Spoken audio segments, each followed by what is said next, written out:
Hello Zena, you found me. Yes, we are on YouTube.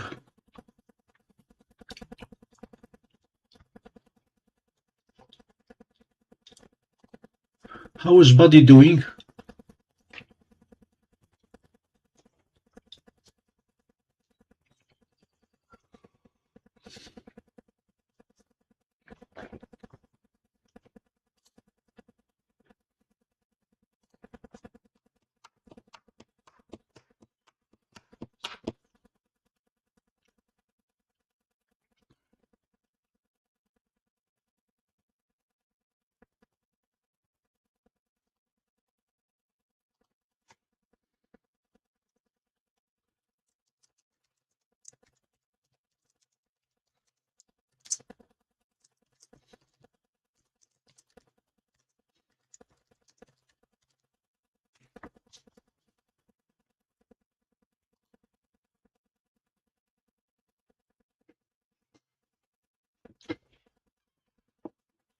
I hope you enjoyed my bell on the 4th. We inherited that from my father-in-law.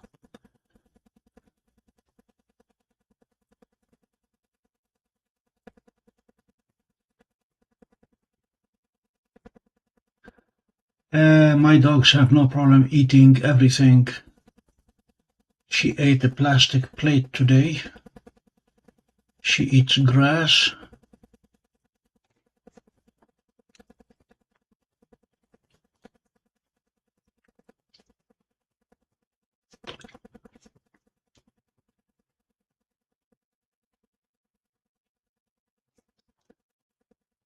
Yeah, we got it. We got the bell 2 weeks ago.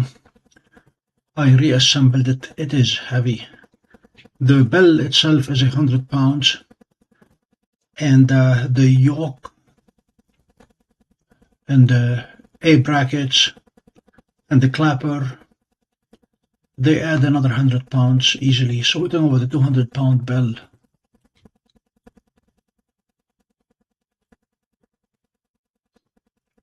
What you're looking at here is Vega. Just verifying that the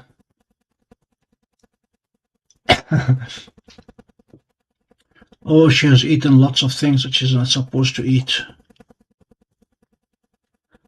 We have lost sunglasses, pens, watches, lots of mice, the computer mice type. She loves to eat these.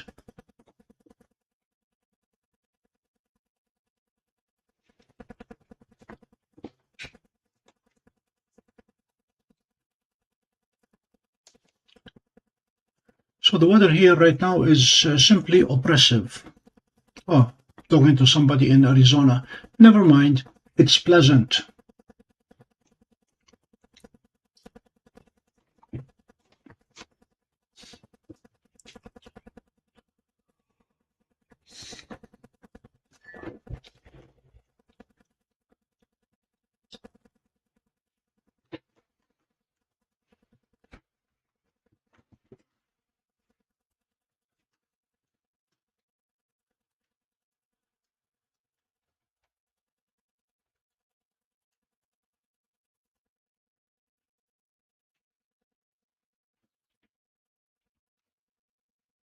She eats grass to the point where we almost don't have to mow the lawn anymore.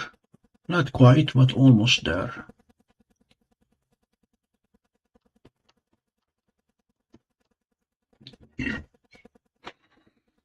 So in about 3 minutes we will start the slideshow. Pictures finally came back from Walmart. As you may recall, digital cameras, watches, cell phones are all banned in the quiet zone. So I had to purchase a disposable camera from their gift shop and took pictures with it.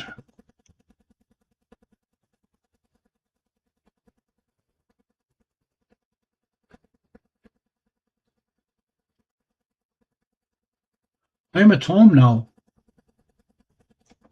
Oh, I'm at home. The trip to Green Bank was just one day, and then visited the grandchildren in Virginia, and then headed back home. It was a very quick 1,261 miles on autopilot. Tesla drove me there and back.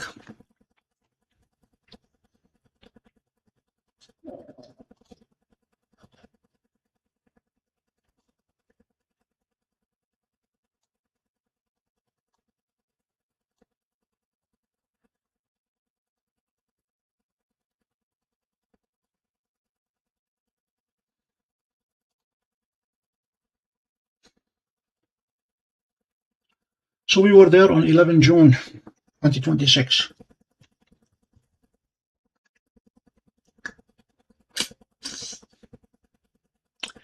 Yeah, our dog went to the vet today, to the ER, because she chewed a hole in her leg.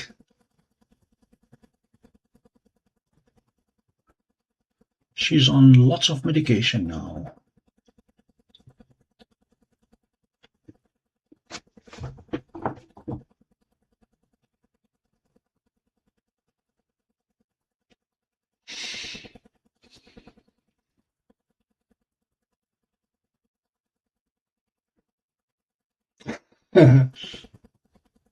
Emojis are good.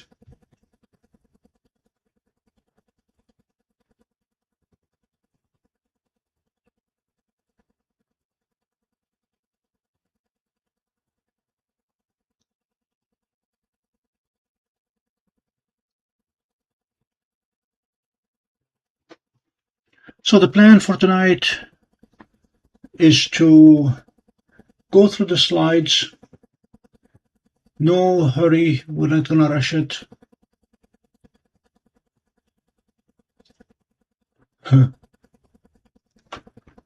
And then expecting the International Space Station at 8:48. And then it's going to come back around the 10:20 something. Very good pass. In between, we will hop around a few targets and then call it a night. I'd like to use the big scope to look at the Eagle Nebula, Pillars of Creation, Omega Nebula, and so on. We'll see what we can get done. Okay, it is 8 o'clock. Good evening from Pompey. Last month, I made the long-awaited trip to West Virginia to visit the Green Bank Observatory. That is a picture of the visitor center.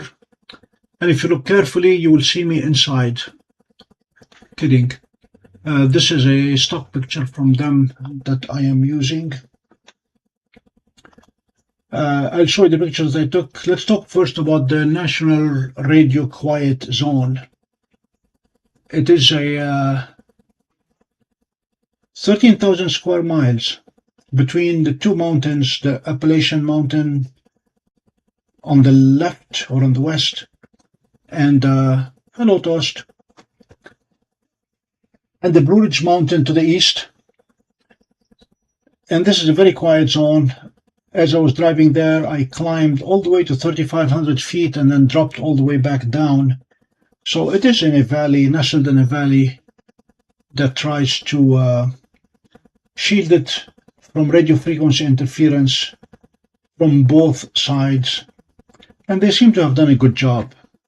It was established in 1958, and it is intended to cover both the NSA facility in Sugar Grove and the Green Bank facility in Green Bank, Virginia.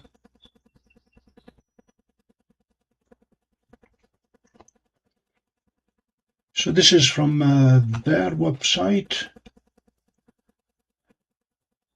This is a satellite view, and let me see if I can, cursor doesn't want to show for some reason. Starting from right to left, the visitor center is to the right of the picture. That's where I started. And as we progressed, we got to the 13.7 meter antenna, and then to chime, and then the 26 meter antenna, and then the 43 meter antenna, and then drop down to see the big dish, the 100 meter antenna, 300 feet, and then looked at the interferometer and then ran back. I decided not to take the bus tour, but to do that tour on foot. I started running for the most part, and then the heat became oppressive, and I started walking at that point, but was still about a 5-miler.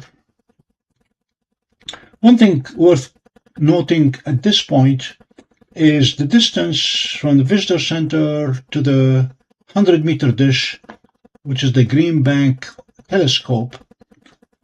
They intended to use that distance to represent the solar system. So they put the sun near the visitor center, and they put Pluto near the 100-meter dish.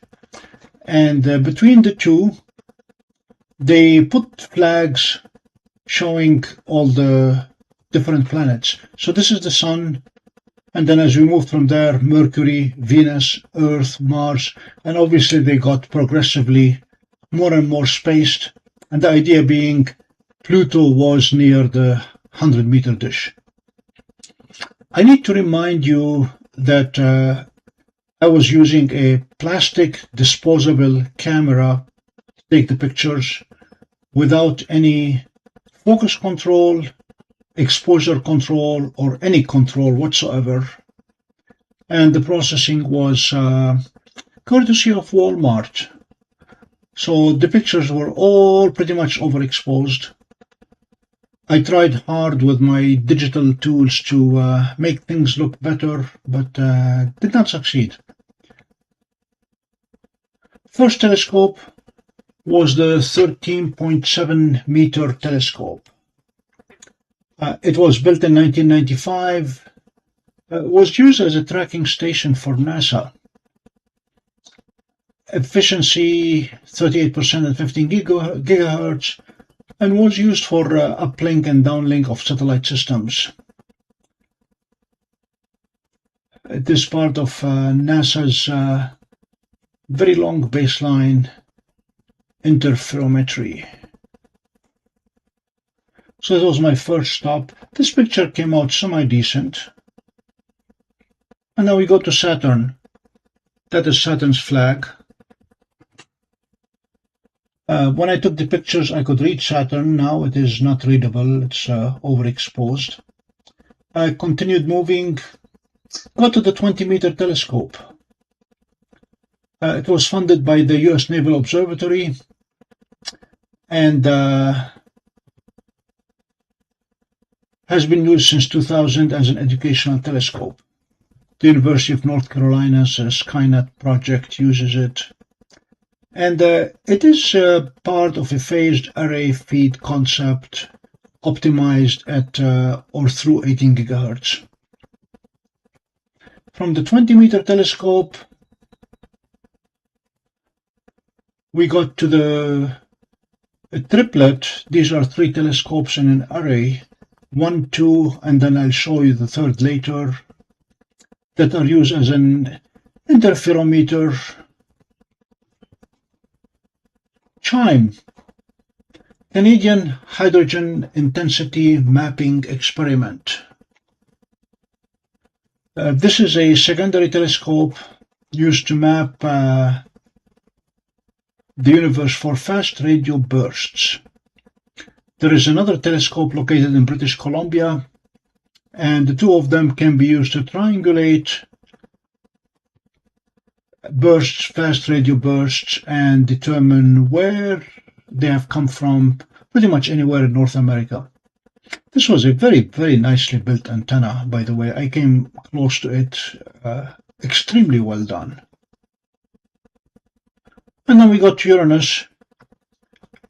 As I kept moving down the path, one mistake that I made, which I will not make again, I learned that the center opens at 9:30, So I got there at 9:30 or 9:20, only to realize that the road that leads to the telescope is open 24/7. And given the extreme heat that day, I would have been far better off getting there at around 6 a.m. or 7 a.m. and doing my tour of the telescopes, and then getting into the visitor center for coffee and otherwise. So my tour, my self-guided foot tour, started at 9:30, finished at around 11:20, and it was hot by then. The 26-meter telescope, there are 3 of them, no longer in use, and they were built as a triplet. While they can run independently, they are also used together as a 3-element interferometer. Last time they used them was in the year 2000. They need some refurbishment before they can become fully operational. One of them, actually, vegetation is growing through it. I asked the engineer there if I can take it home. I was serious. He was not. And he said, no, ha ha ha. I was actually prepared, if they had said yes, to dismantle it, get a big U-haul, load it, and haul it up to Pompey. They're not being used. They're being used as very, very expensive plant pots. Don't know what this is, don't remember what this is. It's a radio telescope pointing up. This is the world's largest equatorially mounted radio telescope, or telescope of any kind. It has a 140-foot diameter, and all the other telescopes at Green Bank are alt-az, altitude azimuth. This is the only one that is actually equatorially mounted.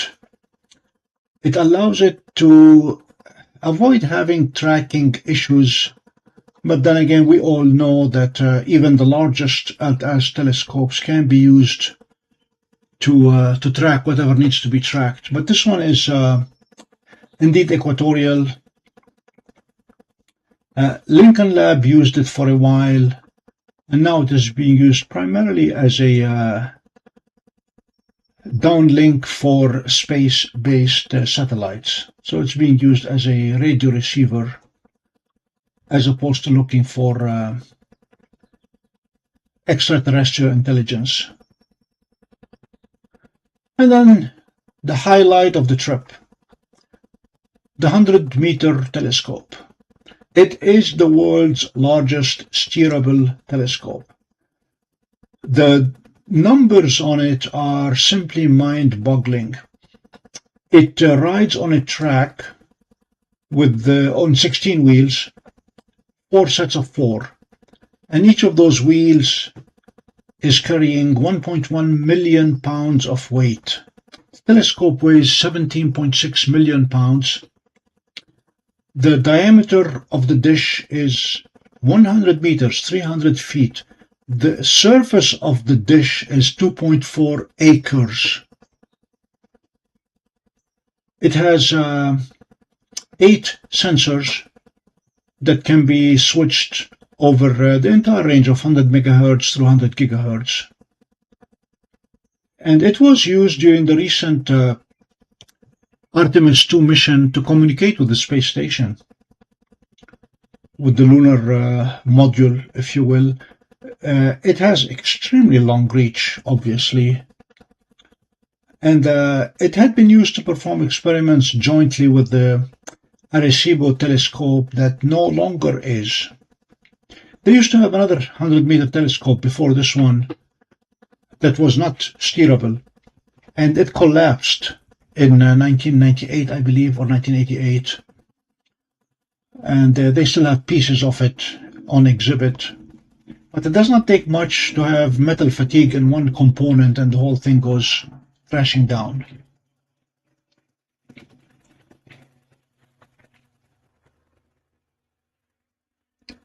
The next few pictures are going to be the same telescope, That flag pole in front of the telescope is Pluto.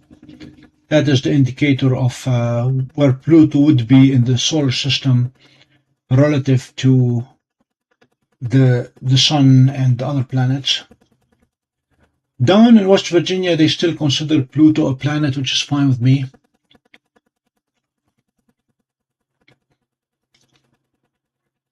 And this is the overexposed picture, but you can see the circular part in it. That's how it swings along the altitude.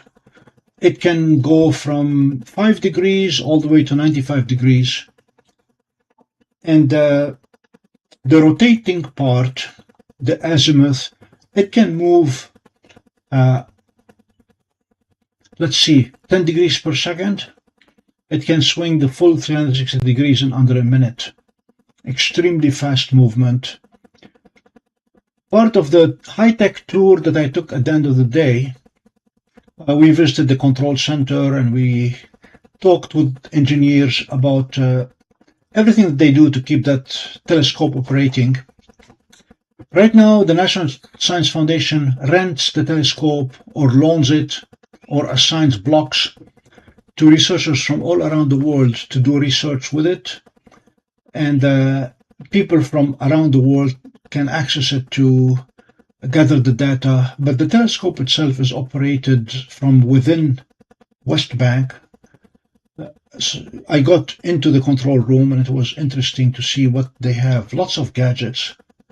The part that fascinated me most is that every one of the 16 wheels has a microphone, and when the telescope is moving, they listen to all the microphones to see if any of them sounds strange. Apparently, they are in the habit of rolling over woodchucks. So while the telescope is moving, they will hear a big thump, and there goes another woodchuck. The track itself is tilted inwards, slanted inwards at 5 degrees to prevent the wheels from grinding if they were rotating in a plane perpendicular to the Earth. They had to be at a 5-degree angle, given the dimensions in there. So that whole structure rotates around its vertical axis, and the entire dish can fall down from 5 degrees to 95 degrees. Another picture. When I took this picture, the scenery looked absolutely gorgeous.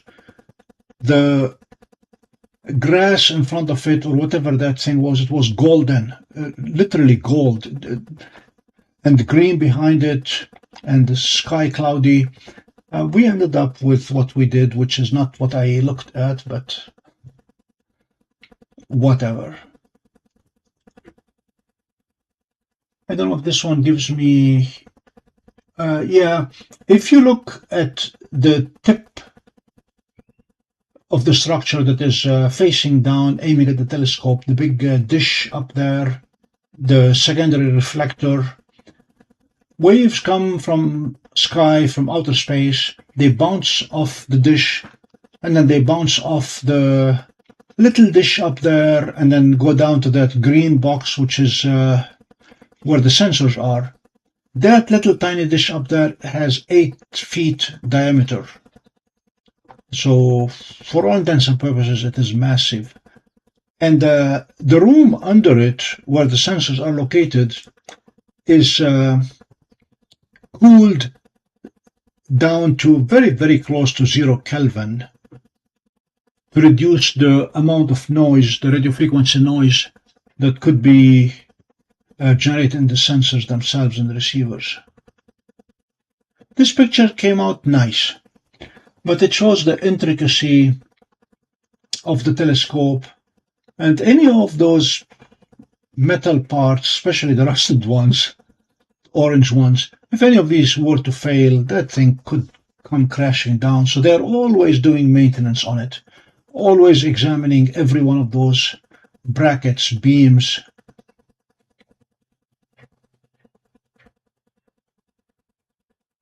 Here you can see 4 wheels right at the bottom center, the 4 little white blocks, another 4 on each side and another 4 on the other side. And you can see the circular part which slides to allow it to tilt back and forth.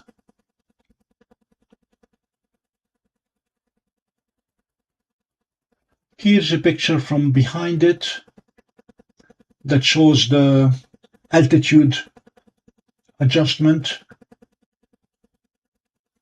I'm going to go back. Yeah, this is good enough. The arm that goes all the way up to carry the little dish has both a staircase, I don't know if you can see the staircase, and it has a ladder. And people routinely climb all the way up to check on the equipment and to test things. And the cabling is absolutely amazing, very, very nicely done. We asked what it would cost to build it again now, and the answer has 3 commas in it. It's in the billion-dollar range, for which the Air Force could buy half an F-35 probably.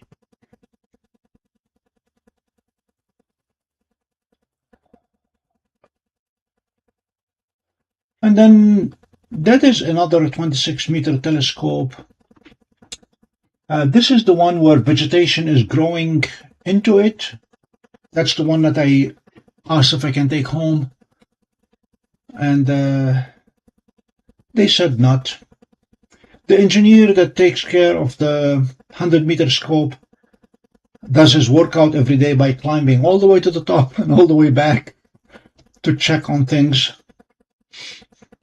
And the last stop on my journey is the new interferometer. These are smaller dishes, and they integrate the signals in such a way as to behave like a big dish. When we asked if they foresee ever building another very, very, very large dish, and they said absolutely not, because now that we have the mathematics and the science to integrate an array of smaller dishes, they give essentially similar performance to a very, very, very large dish, but they do it at a fraction of the cost, about 1/1000th of the cost. So he does not expect that we will ever build another Green Bank telescope of this size, or an Arecibo, or any of those massive radio telescopes, when we can have smaller dishes spaced properly with the right algorithm and the right math to give the same performance. End of slideshow.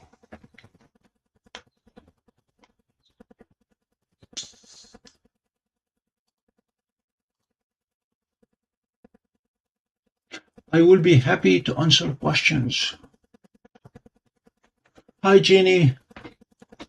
Hi, Toast. Hi, Zena.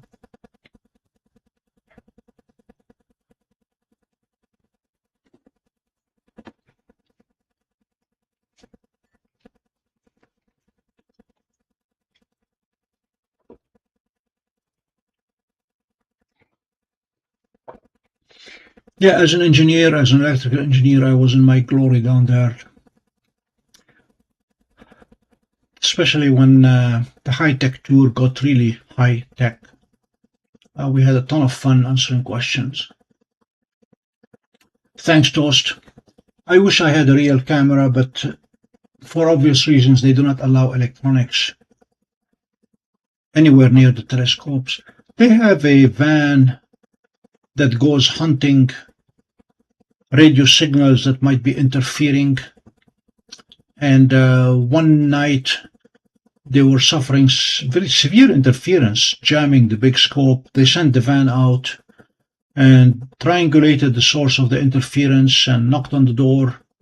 Turned out it was somebody's electric toothbrush that was jamming a $1 billion telescope. So they told him to please replace it with an old-fashioned non-electric toothbrush.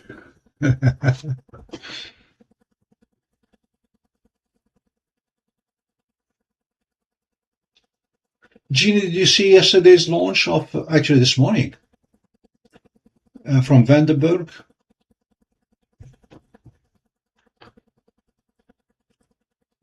The star that we're looking at is Vega.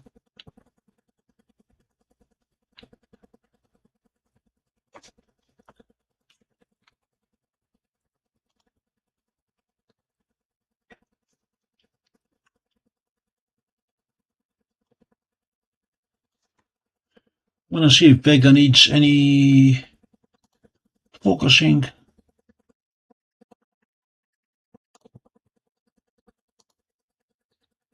No, that's pretty good.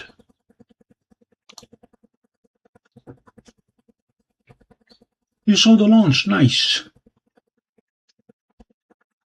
Do you hear it or did you just see it? Was it noisy? Transporter. I think it was Transporter 17.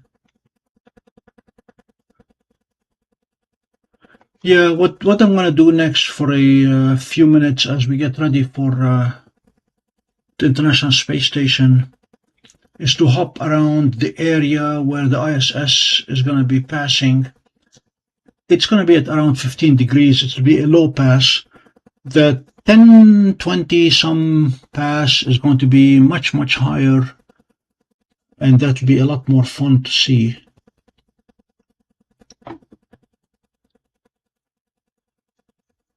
But for now, I need to look at Altair, Okab, Albeiro. This is where no, Zena, your math sounds like Common Core.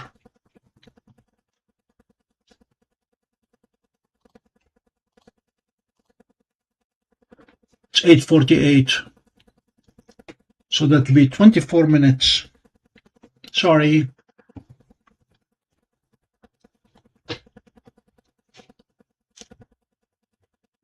Yeah, this is a fast forward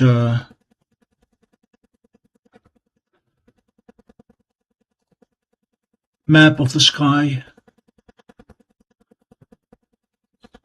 Yeah, the goal is to hit it at exactly 8:48 if we can.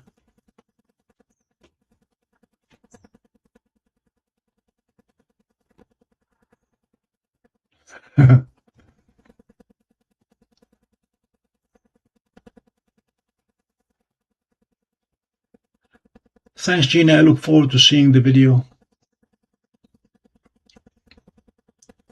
By the way, I will email you. YouTube frowned on the raccoon videos. Apparently, their community guidelines look very harshly at what they refer to as problematic videos that involve animals mating.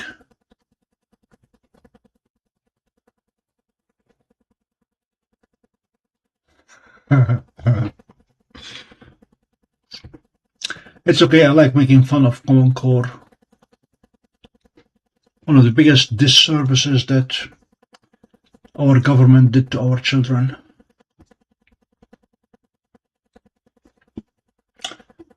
Anyway, so let's hop around the sky for a few minutes to verify that we are aligned. We're going to drop down to Deneb.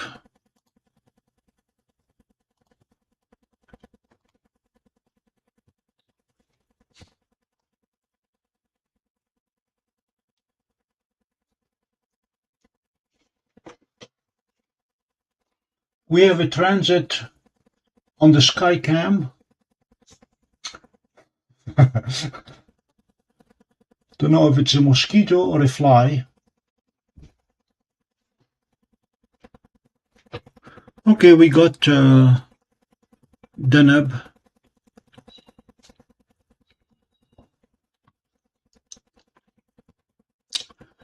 Let's build up the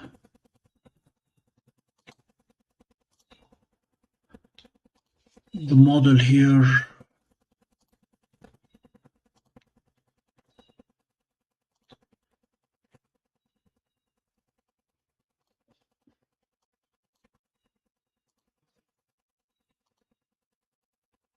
That should do.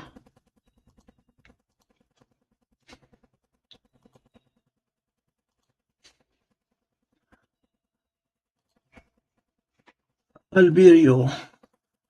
I don't know if we'll see it. It's magnitude 3. We'll try.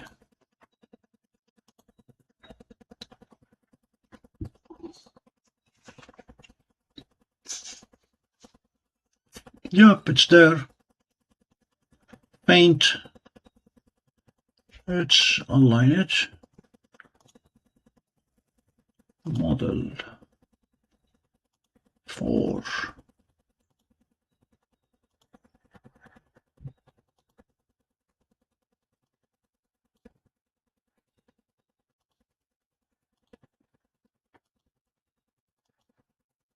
That should be close enough. What the software does here, as I go to targets that are supposed to be exactly smack in the middle of the screen, and they appear just a little bit off, I move them to the middle of the screen, and the telescope automatically computes the error and uses that to correct future trips. And that's how we can get accurate tracking of targets even during daylight. Altair. That's where we want to be operating. If we get Altair well, then the ISS is definitely within good reach, because it's going to be passing right about there.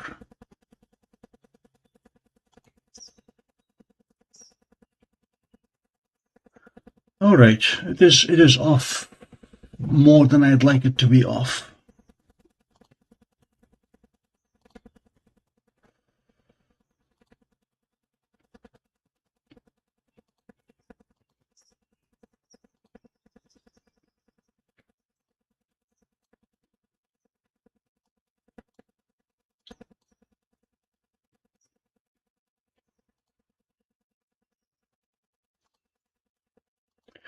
With an error this big, I usually go to the pointing model, and see which ones are way out and throw them out.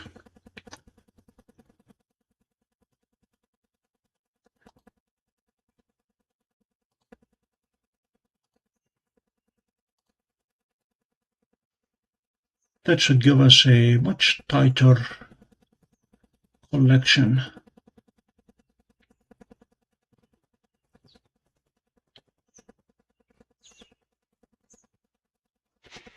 We have an axis alignment error by a few minutes. I'm going to have to realign the scope at some point.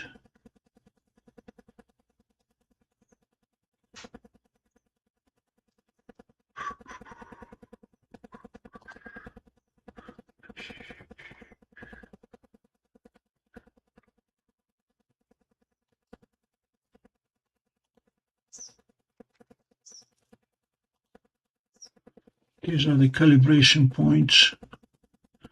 Okay, this most recent one says unused. I need to restore this one.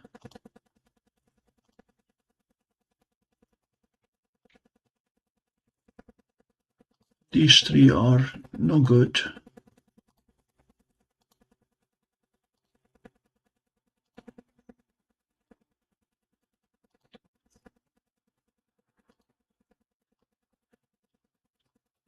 And let's see what the pointing model looks like now. Yeah, we still have, okay, we're down to 2 minutes, which is not too bad. Okay. What else do we have that is bright?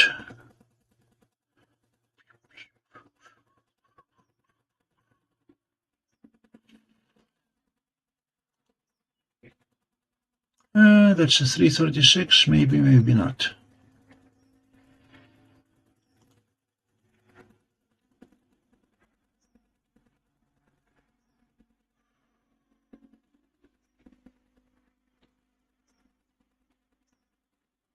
Yeah, it's way out.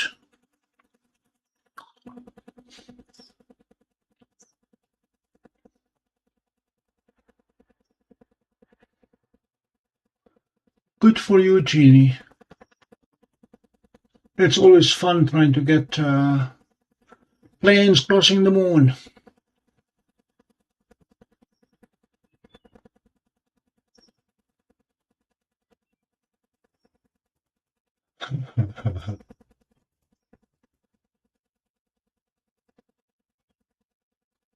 Now we have much bigger bug on the Skycam.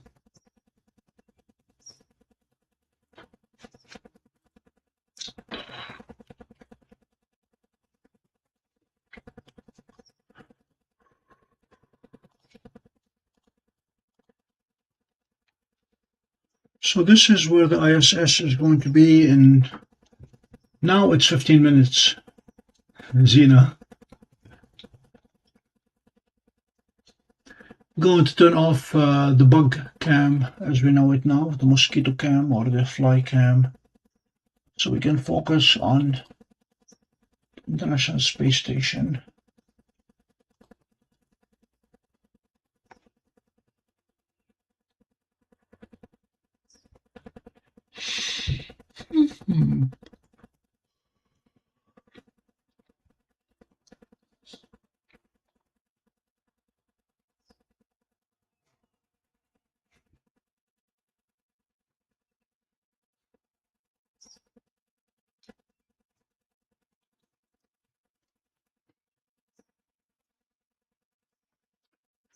Antares is not too far. Let's see if we can find it.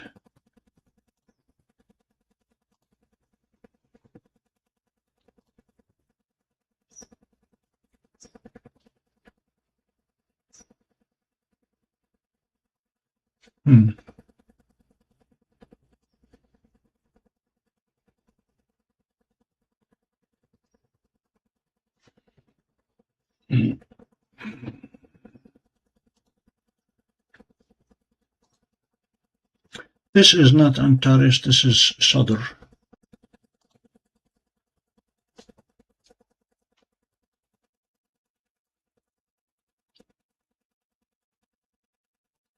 That's not bad at all. So I'm going to need to spend some time on some clear night to realign the scope. Polar alignment. But this is nice, good focus.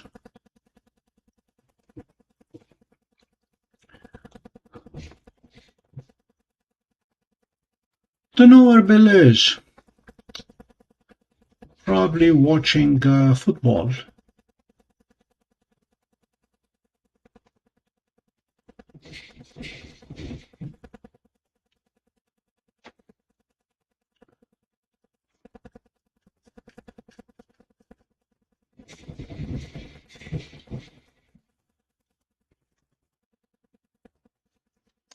I have a dog going crazy. I'll be right back.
Okay, dogs are out, dogs are in. I'm back. Hi, John. We did a quick review of the pictures from Green Bank. Now we're getting ready for the ISS in 5 minutes.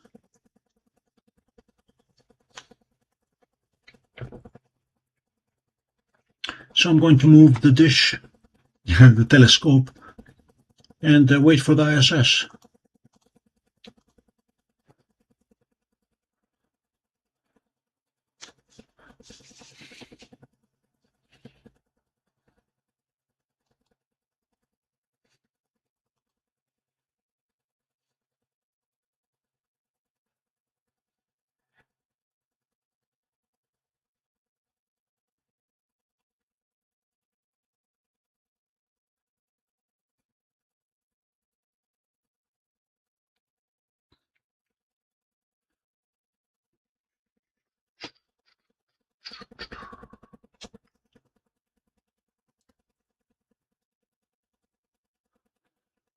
And now we go to real time. There she is, starting to move.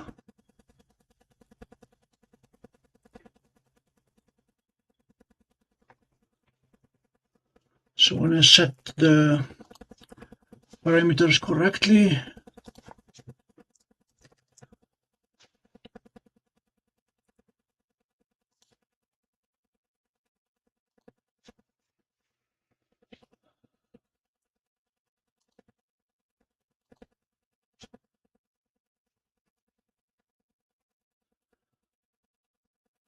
exposure 1/2000. That's a little bit too bright. Well, it's still bright outside. It is daylight.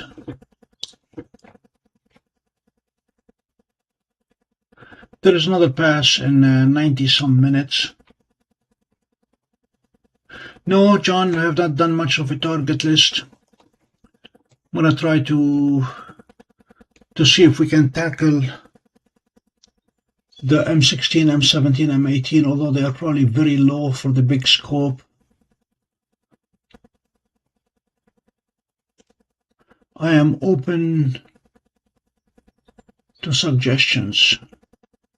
Yeah, my plan is to make it till the next International Space Station pass, which is going to be a very beautiful pass overhead,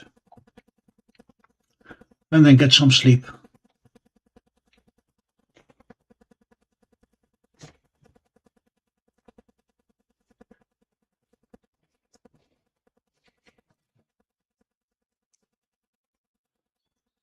So we're 2 minutes.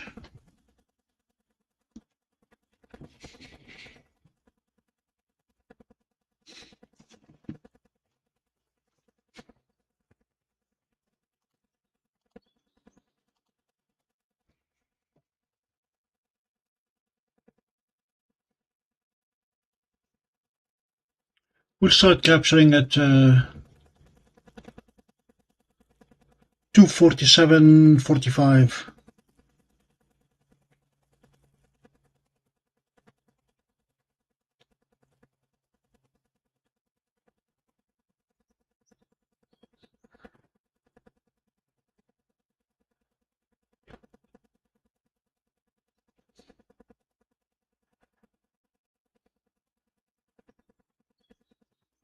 One minute to capture.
5, 4, 3, 2, 1. ISS. Ha ha ha! Got it. It was incredibly bright. That's a 2,000th of a second. So next one will go 4,000.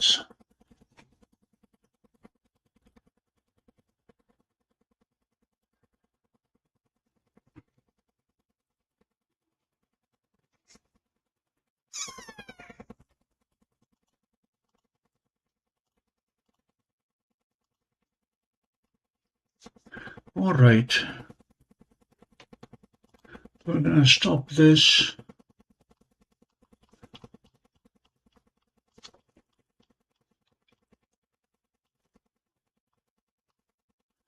$29.30, move the dish there. And see if we can hit it again.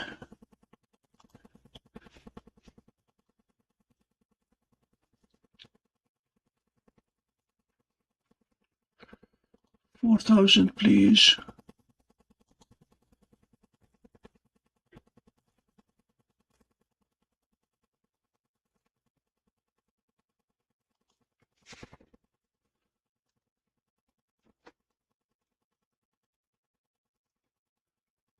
Four, 3, 2, 1, please. There we go. Ha ha.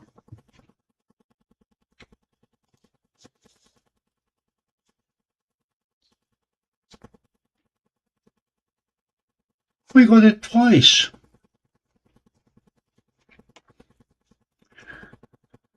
When I attempted to use SkyTrack to track it and try to get it 14, 15 times in one pass, for some reason SkyTrack, the combination of SkyTrack with Starry Night, CPWI, and SharpCap, all of them using ASCOM to drive one telescope, they all crash and I lose the alignment on the scope and I have to realign all over again. Let's see if any of those captures are viewable.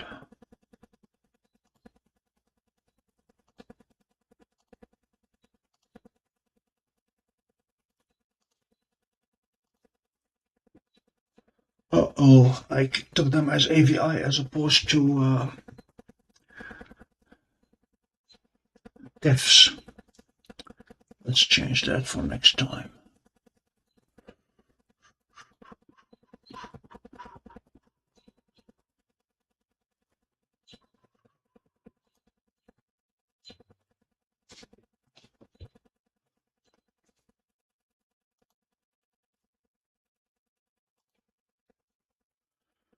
Pip.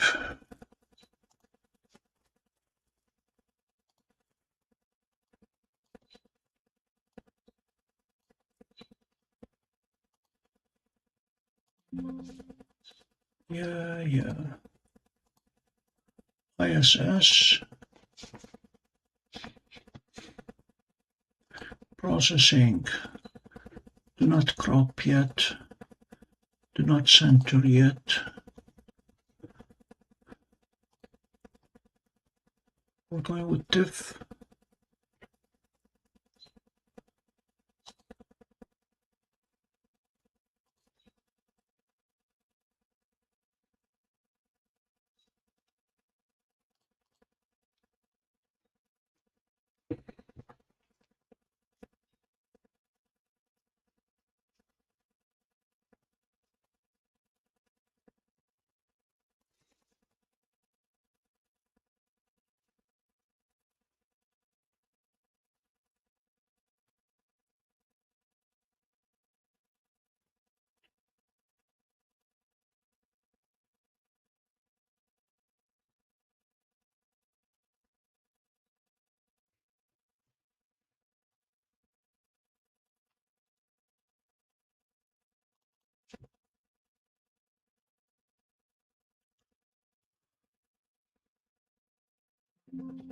Okay. It is a blob.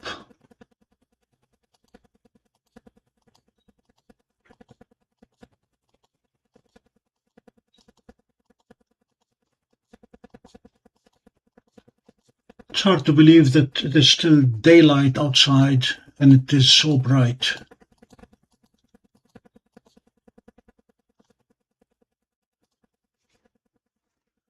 Let's see what the other package looks like.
These blobs are slightly different color.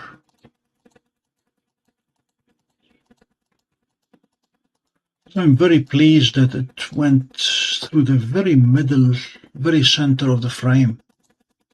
So this doesn't get any nicer than that.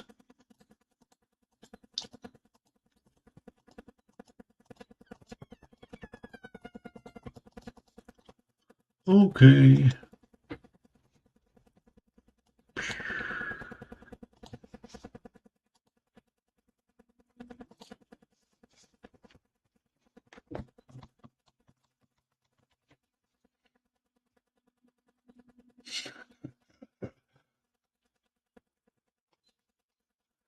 Thanks, Jeannie. Yeah, the pointing model that plane wave working with Celestron created, the CPWI, is, in my opinion, second to none.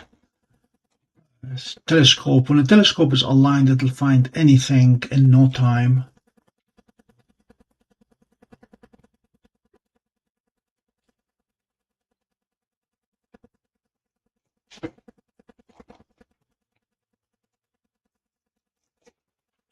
Let's see when the second pass is.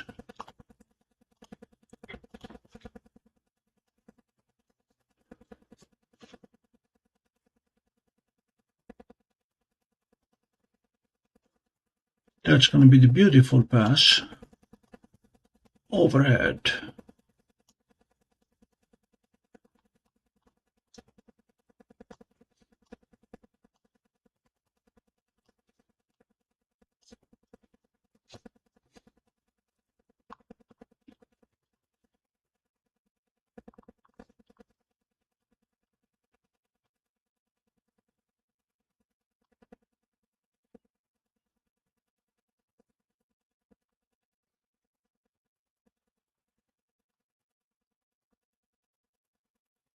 There it is. So at 10:19, it's gonna start climbing the sky.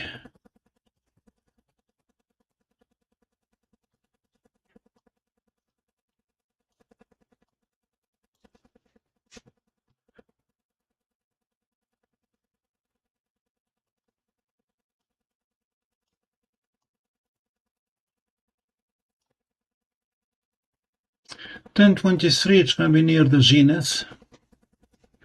The only question is, how high is the telescope mount willing to go? Because this thing is going to be descending extremely fast. So we can catch it at 45 degrees without any problem.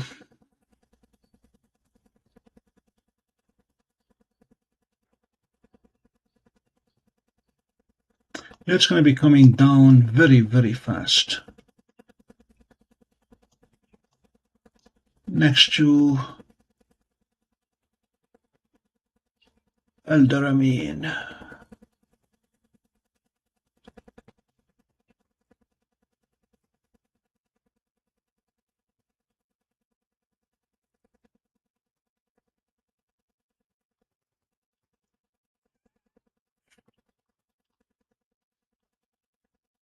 What is this star?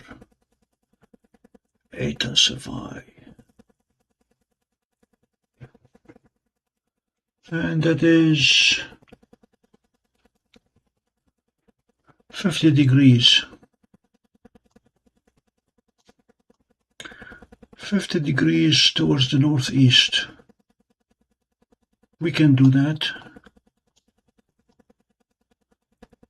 50 and 40. Let's see if we can, if we see sky at 50, 40.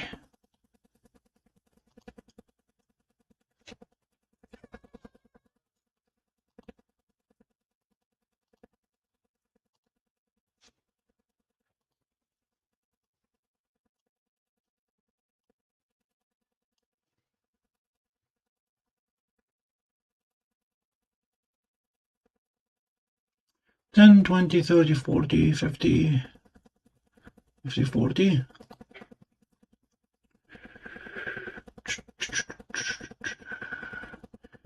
This is azimuth 30, altitude 40.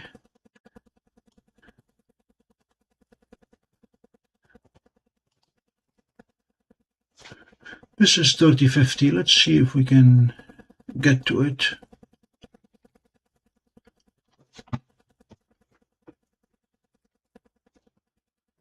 Hello, Dr. Howard.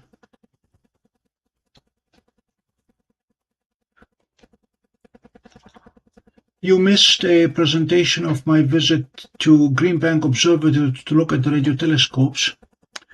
If you slide your viewer, you should be able to see it. It started at 8 o'clock, exactly an hour ago. Yeah, there is our star.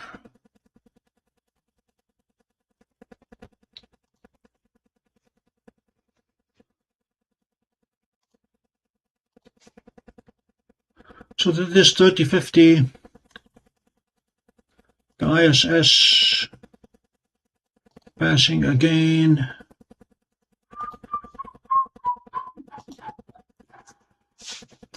We're going to be catching it at,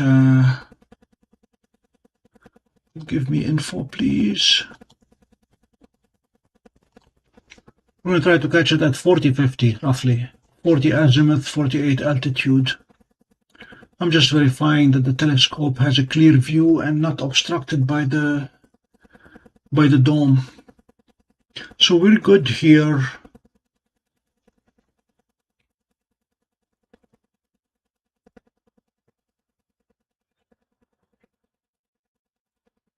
At 10:24:50 is where we're going to attempt. Oh yeah, there's the telescope. It's going to be moving slowly to meet here.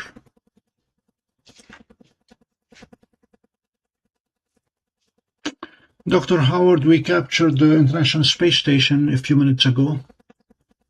It was overexposed, just a bright blob, because it's still daylight here.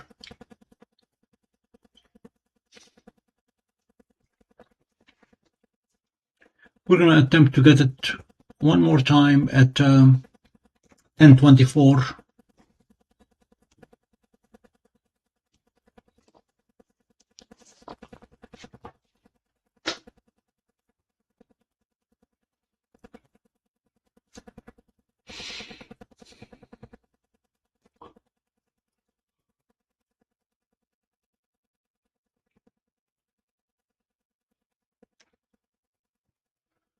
John, which constellation is the Cabbage Patch Bar and Grill? Ha ha.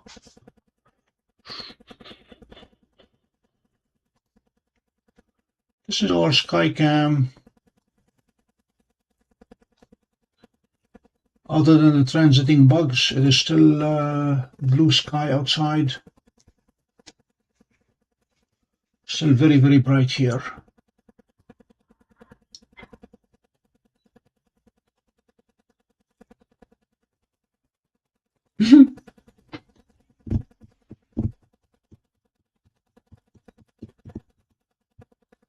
Tonight is supposed to be a good night here to see the Milky Way.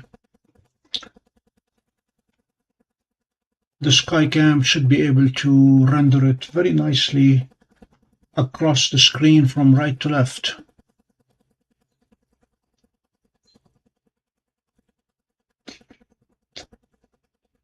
Take that back from top to bottom. The bug is to the east now. Sun is setting to the west.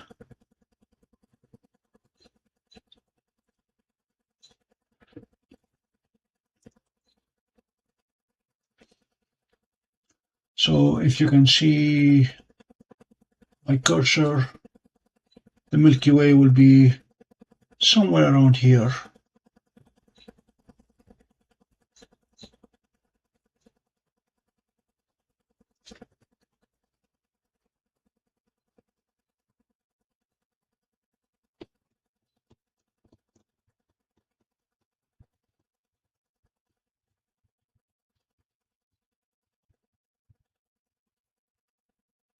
Now, we're not getting back to the ISS anytime soon. 10:24:50, actually, we'll start catching it around 10:19.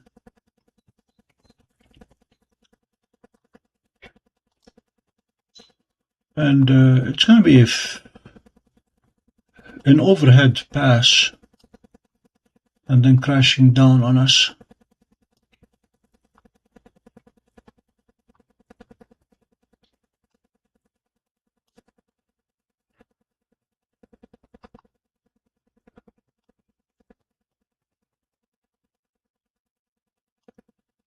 It's not allowing me to zoom any further.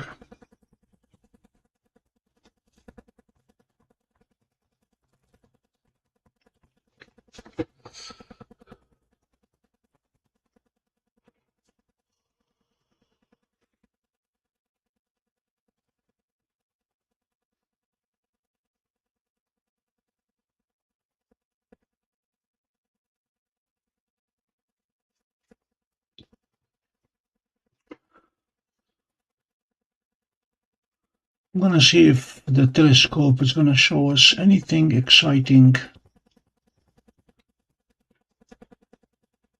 in broad daylight.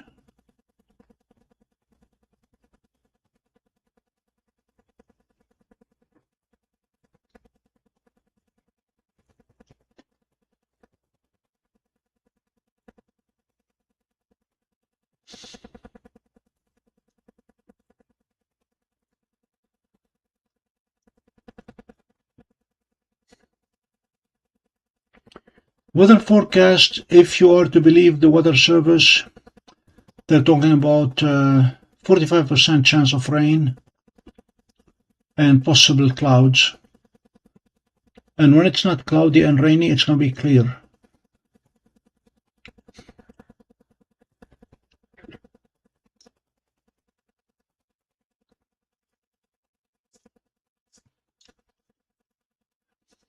If I did not need my sleep tonight, we could capture the International Space Station 6 times in one night.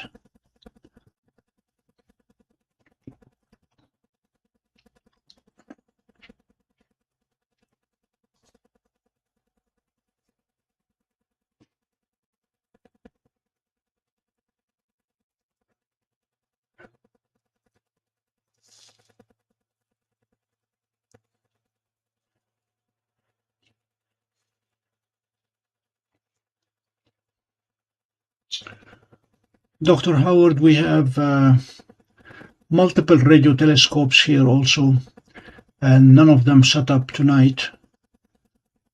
And we have been observing the Milky Way with some success, quite a bit of success actually, at 1.42 gigahertz.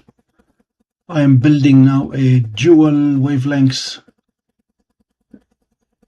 telescope, radio telescope at 1.66 and 1.42. So we'll have both the hydrogen line and the hydroxyl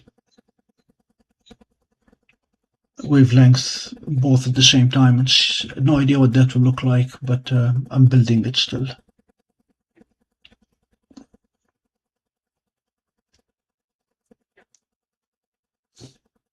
Let's see if we can go to M15 if M15 is not too low.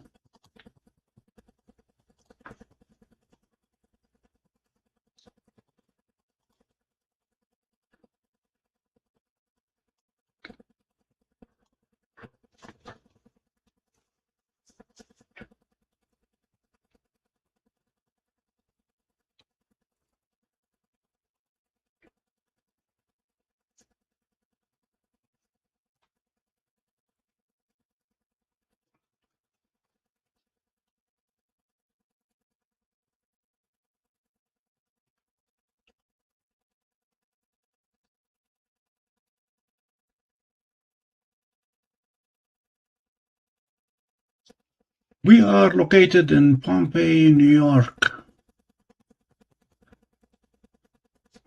43 latitude, 76 west longitude.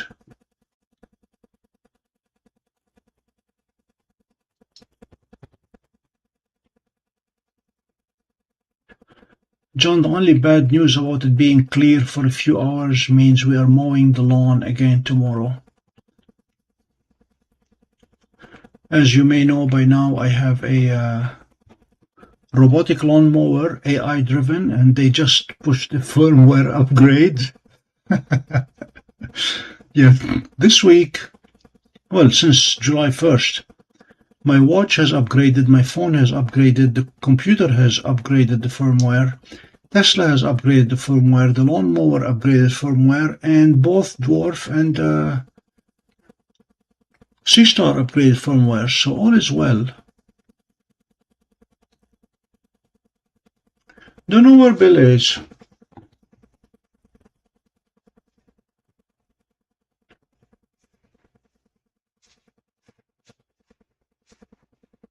Dr. Howard, what university are you with?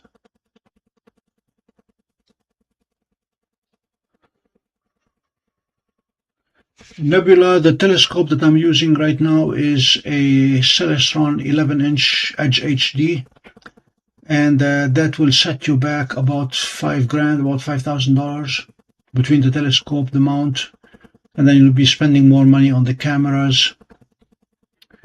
The ZWO Seestar, you can get it, any of those smart telescopes, you can get them for under $500 now, in the $400 to $500 range. But they are not useful for planetary imaging or to try to catch the International Space Station. They are good for deep sky objects.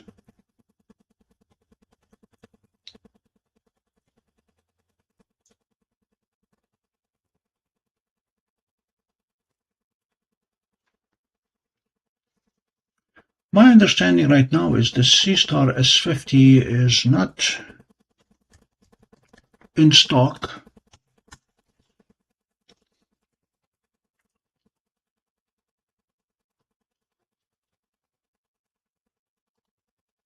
I'm looking as we speak at High Point Scientific. They do have S50 in stock. Sold out. Okay. They do not have it in stock. I stand corrected.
John, at this point I am unlikely to get the S50 Pro. I'll have to do some serious thinking.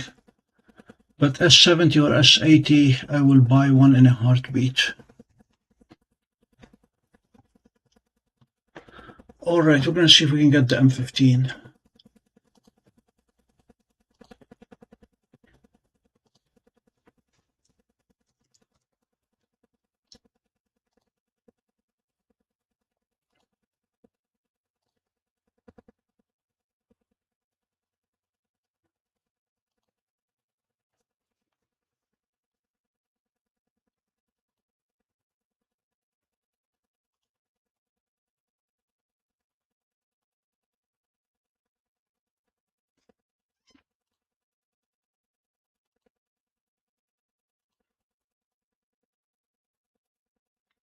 Still very bright outside. Not going to be able to see any clusters.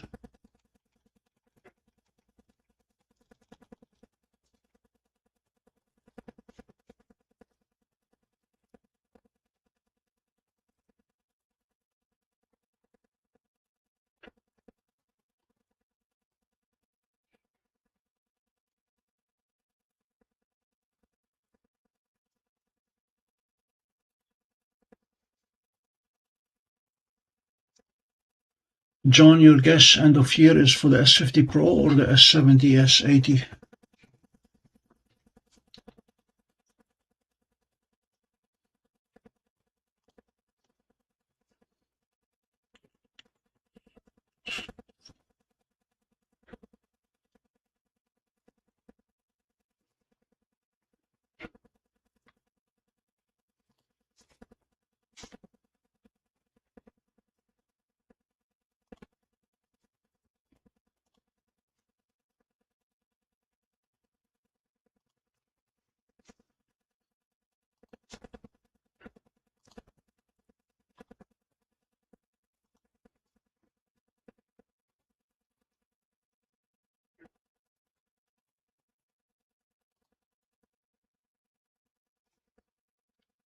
There's Altair.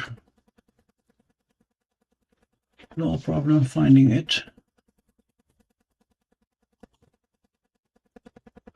We're still unable to do any plate soldering, not enough stars.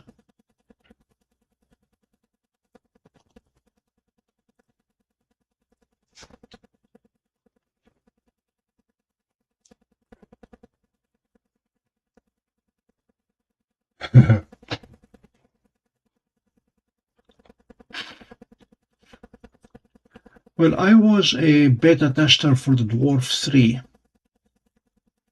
The DWARF Lab folks approached me and they said, do you want one to help us beta test? And that was fun. Except it doesn't work anymore now. My DWARF 3 is kaput.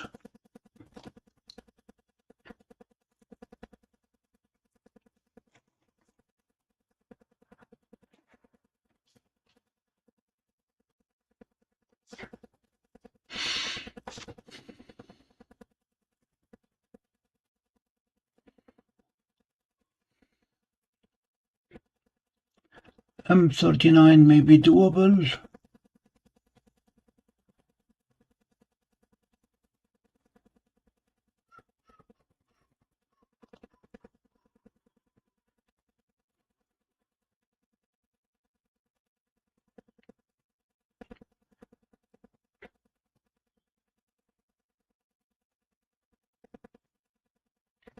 Let's see if it is doable.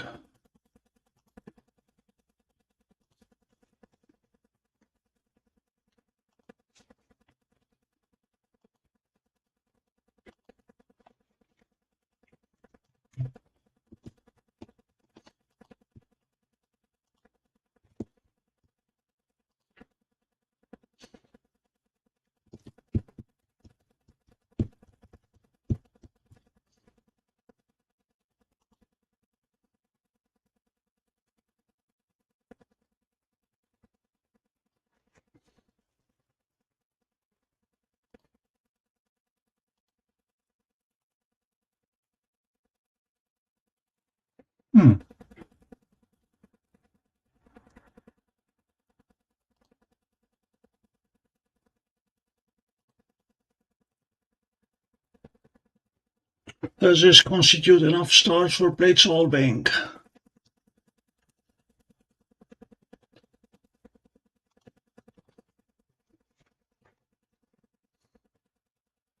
Nope, 7 will not. 7 did. Okay.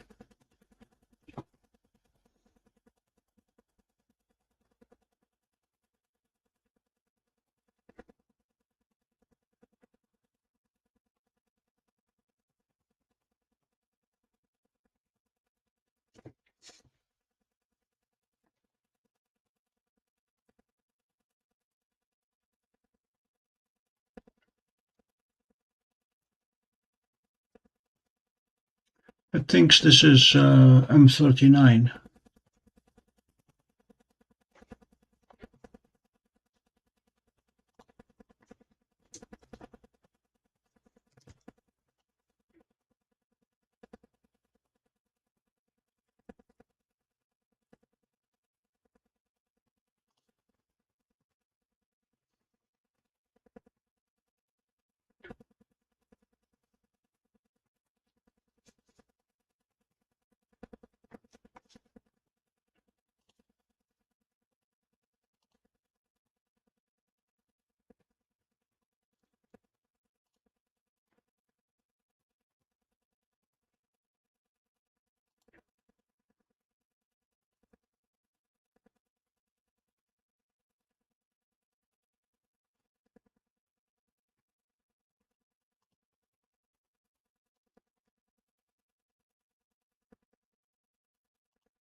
Thanks, John, for the oversight.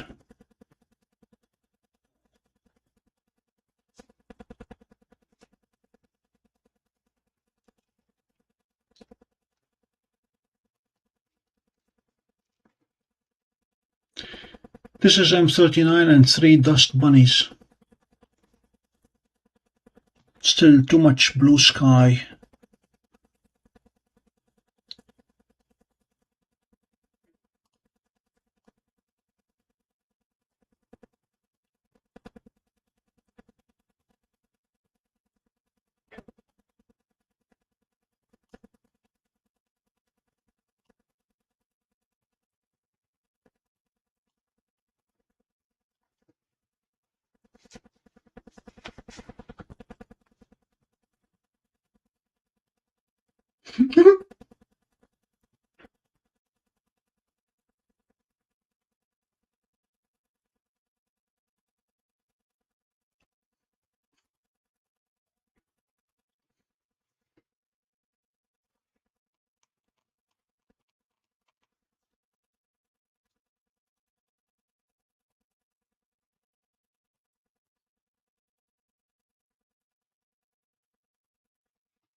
Okay, what else do we have here?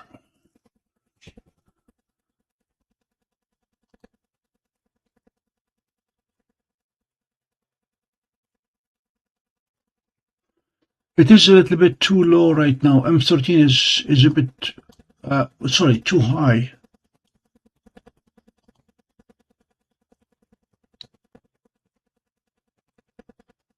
Yeah, it is at 73 degrees for me.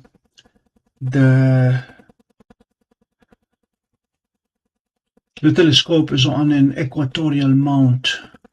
It will not clear the dome right now, that high. Sorry.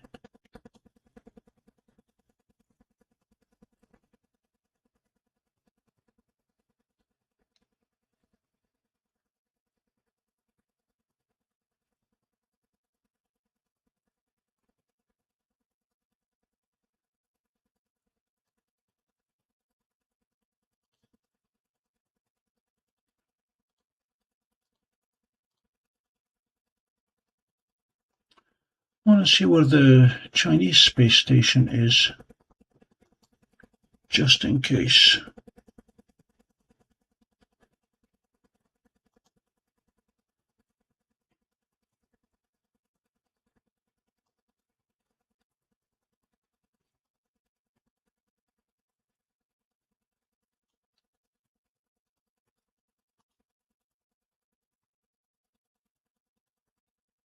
No, we need things that are east, not south, John.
Jeannie, thanks for hitting the like.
Okay, I have good news. The Chinese space station Tiangong. No.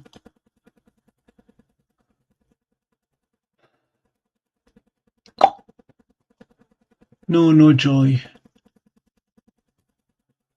It's not going to be visible tonight.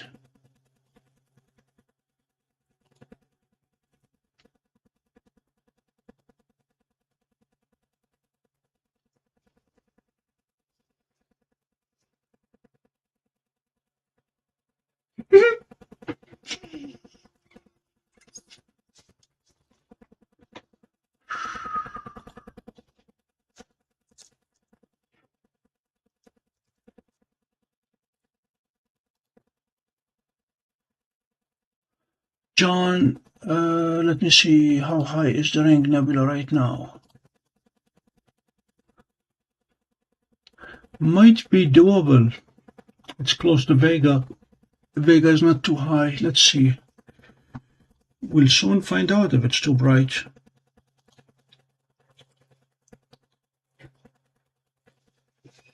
Vega, let's see. I'm going to go to Vega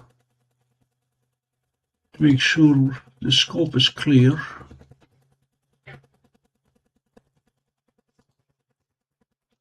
And if it is, okay, we're done here. Live stack, stop. Vega. There is Vega, so we should be able to get the Ring Nebula.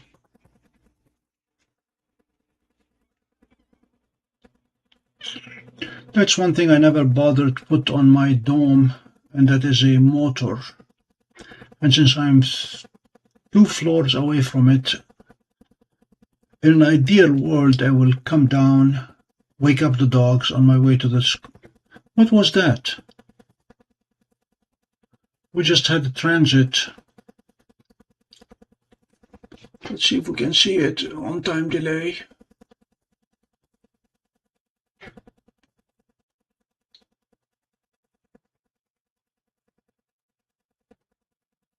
Yep.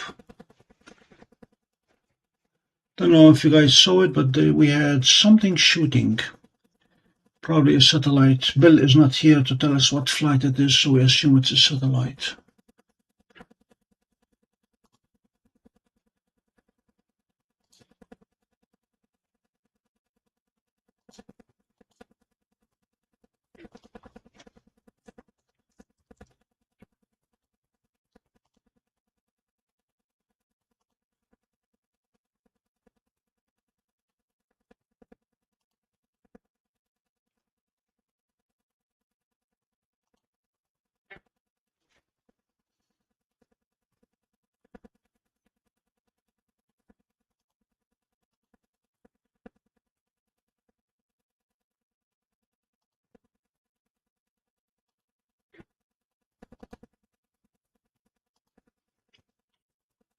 There it is, John.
Hello, Matthew.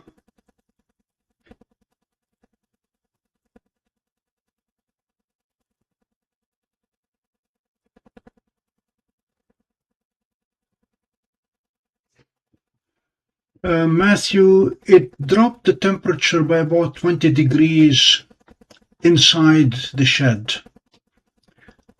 I got from Lowe's, I believe, heat reflective paint.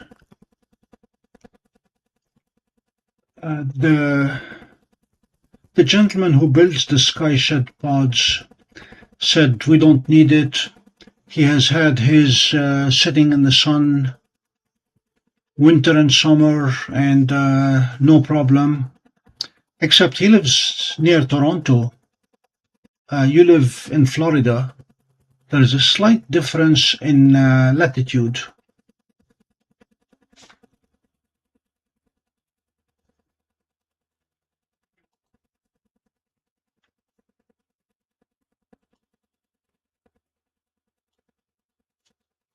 But it worked very well, and he had told me that paint will peel. It has not. I've had it now. This is the third year. And for the same conditions outside, it's a 20-degree difference inside. It does reflect the sun and the heat.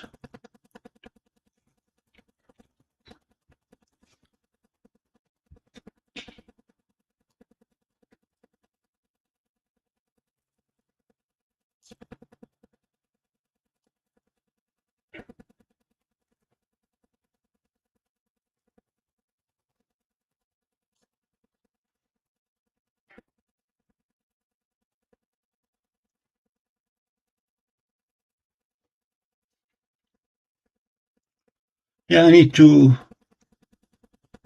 air blow the dust bunnies that I have on my lens.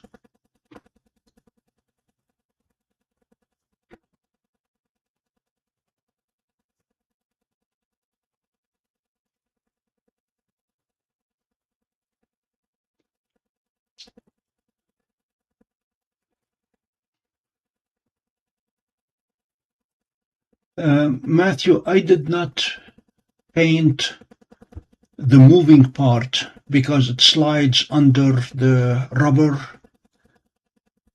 I was concerned that any non-uniformity in there will allow rain or other things to get through. So I painted the entire observatory, the entire pod, except for the moving part that slides under. And but I have the painted reflective part pointing towards the sun. So the part that's not painted does not see the sun. And it seems to work. It's working fairly well.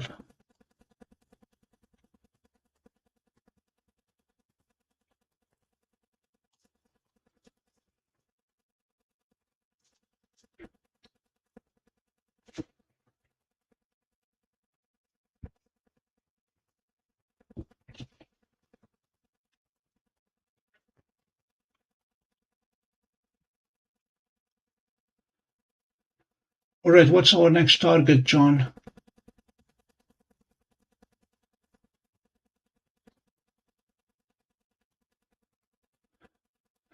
Good night, Zena.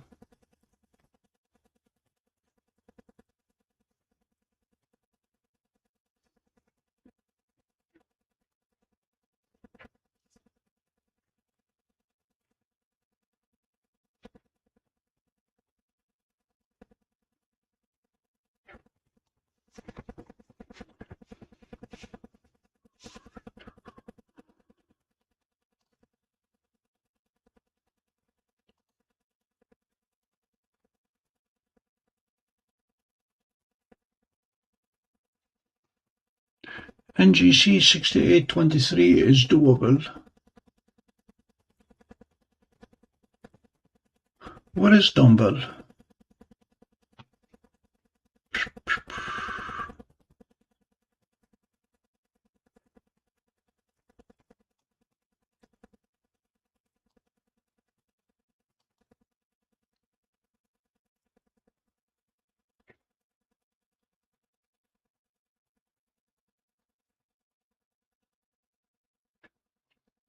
Okay, this may be a fool's errand, but I'm going to try it.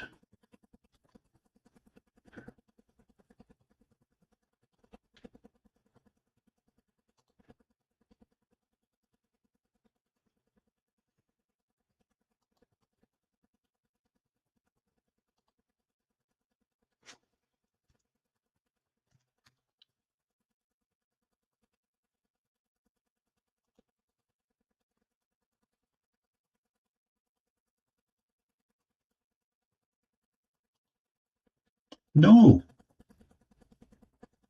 it can't be there. Hey, hey, hey, hey, hey, hey.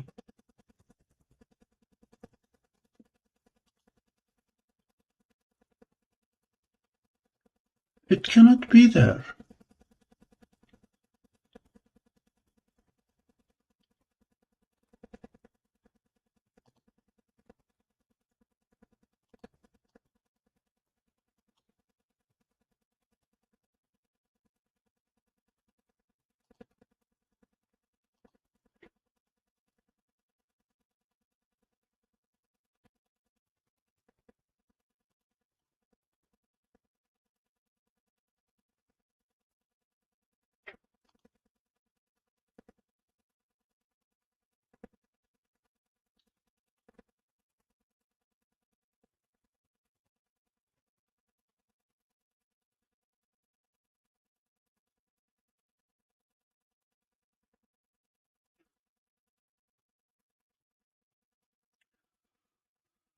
Something very fishy here.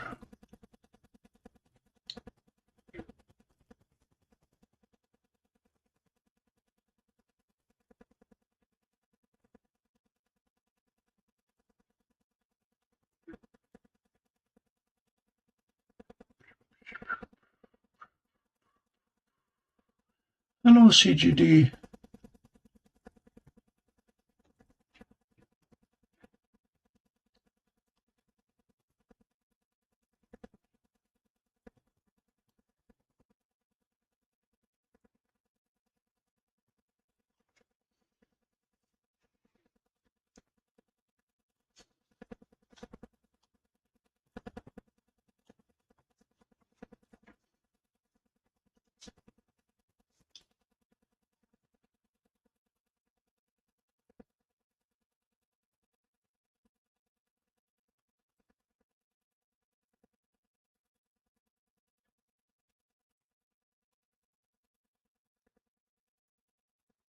Yeah, it's not dark yet here. We still have quite a bit of light.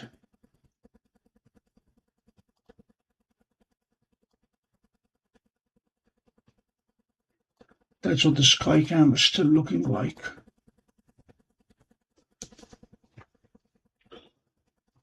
They say 10:22 is when it's going to be dark enough for us to see targets, but we're doing fine.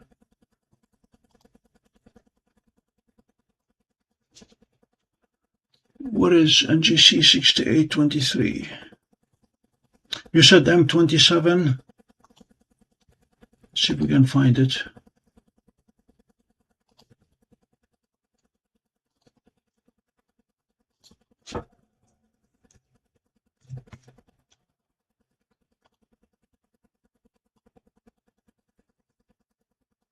Very doable.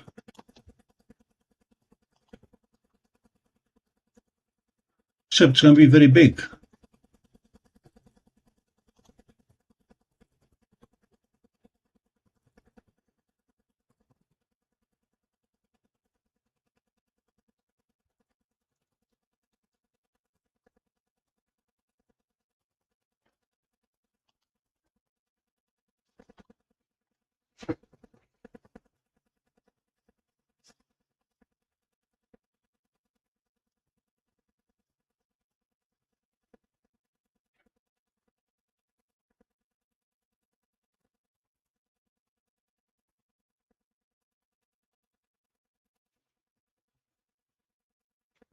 Okay, we're centering.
Hello, Bill.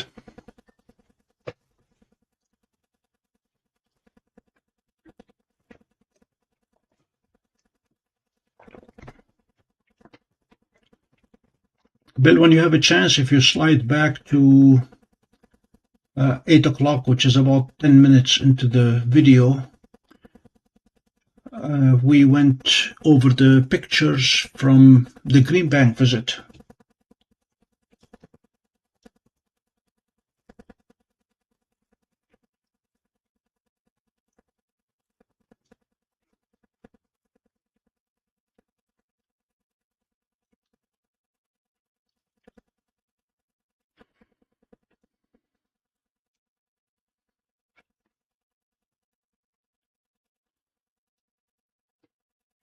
And then we captured the International Space Station as a white blob and then as an orange blob. And we have an excellent pass of the ISS coming up at 10:24 and 50 seconds. It's going to be very, very high, crossing overhead, which means it's going to be coming down extremely fast. We're going to try to catch it at about 50 degrees latitude, altitude, and 40 degrees azimuth.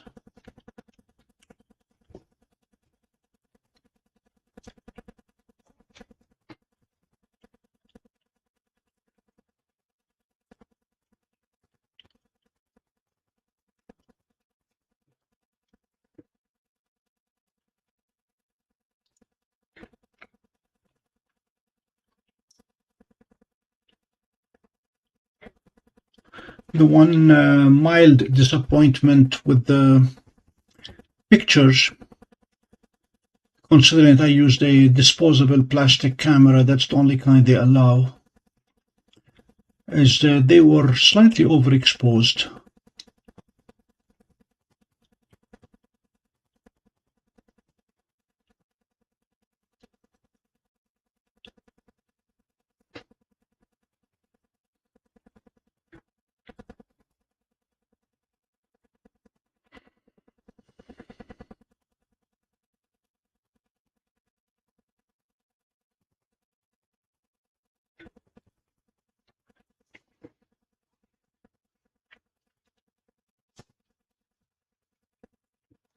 So I'm going to go back and see if dumbbell is taking shape yet.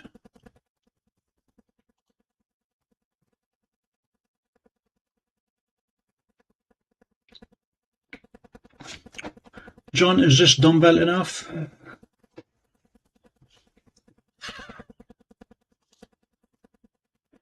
There we go.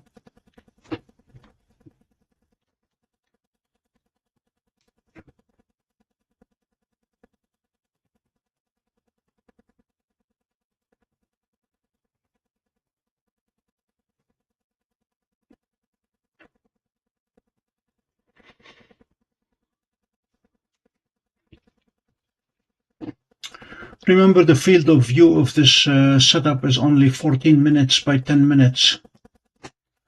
How big is C12?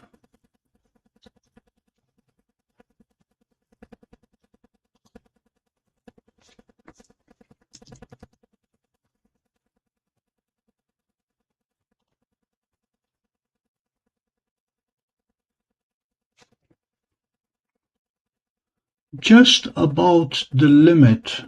We'll go for it.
All right, let me get to C12, see what it's going to show us.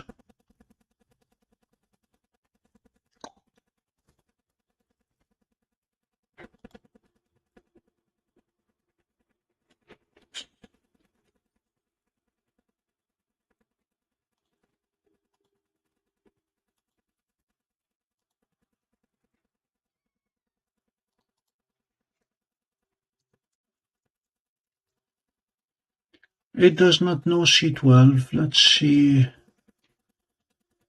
who wants to know it.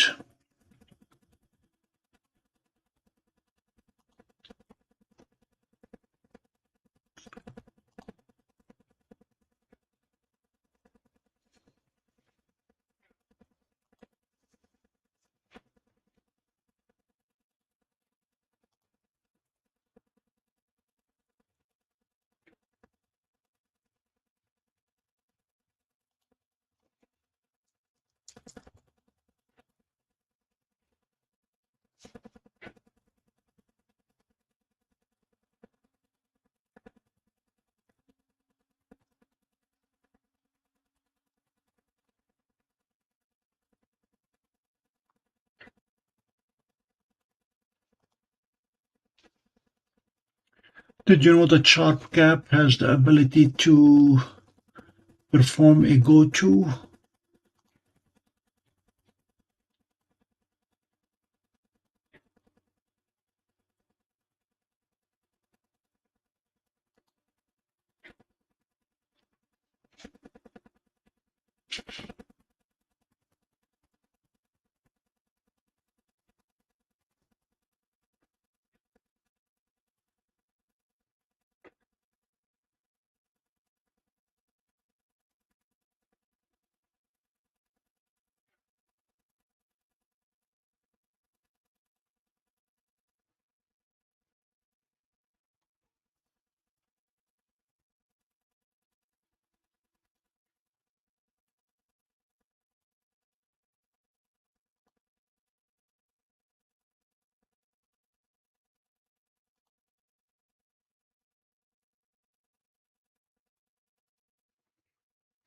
Twenty sources should be able to solve it.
Yeah, I'm pleasantly surprised that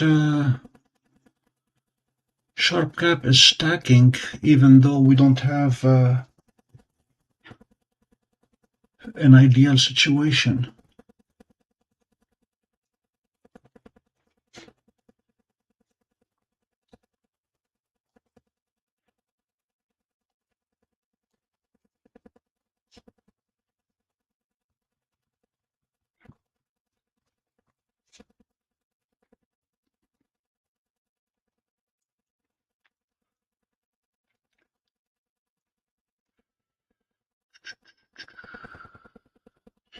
Don't know.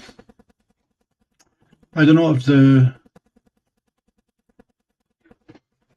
telescope is at such an angle that it is catching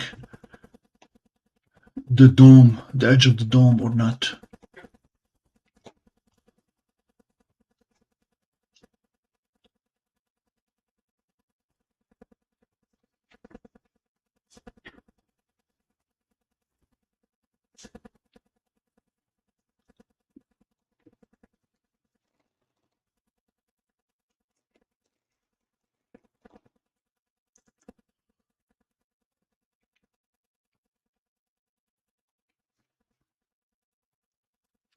Ladies and gentlemen, if you just joined us, this is the Pompey Observatory.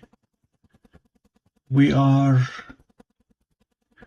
looking at the heavens using a Celestron Edge HD 11-inch with an ASI ZWO ASI585 color camera MC on a CGX mount,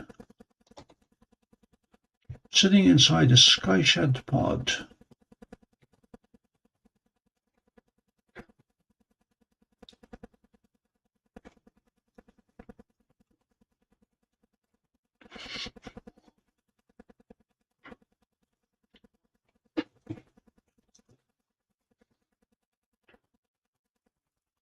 Yeah, M31 is still very low right now.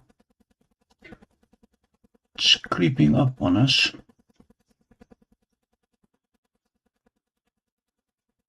It's 4 degrees up.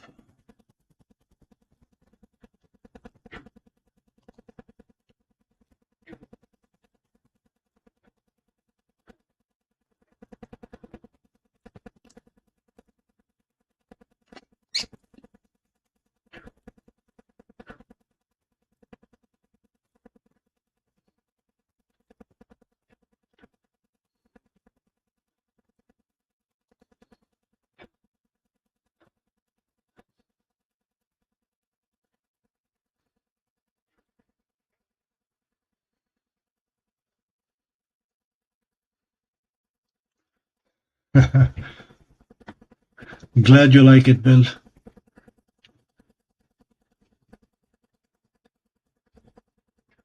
It was definitely worth the trip, especially the high-tech tour when we had some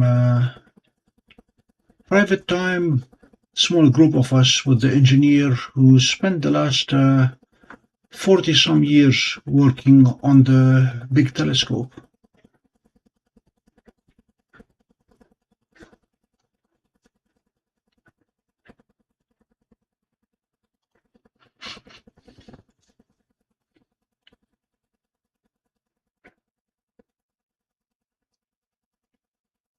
I'm going to attempt to go for 1396.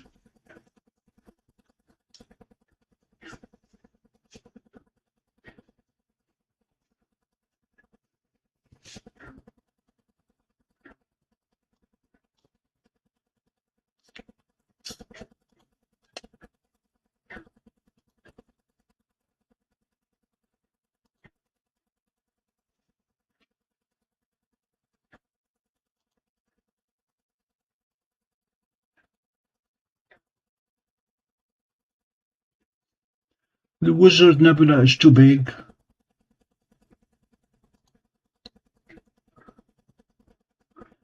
Ooh, here's a good one.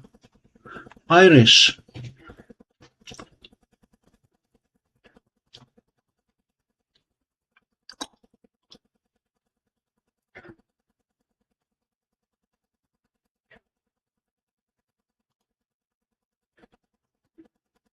Okay, we're going to stop this, go to the Iris Nebula.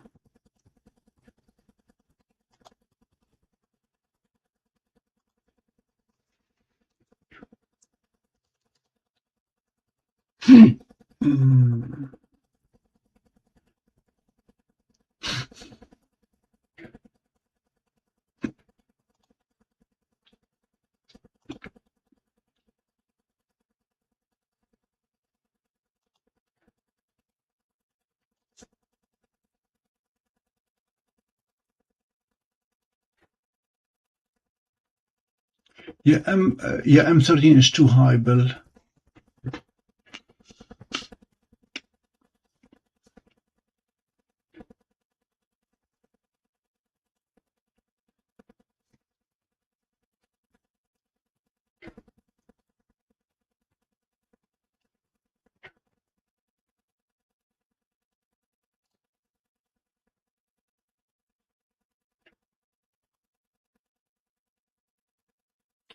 Iris is not gonna stack.